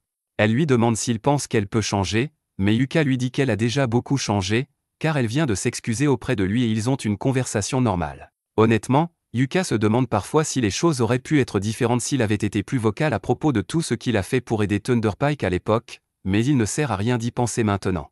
Il demande à Jamie si elle est prête à rentrer chez elle, car il est sûr que son frère l'attend. Elle le remercie une dernière fois, et ils se séparent.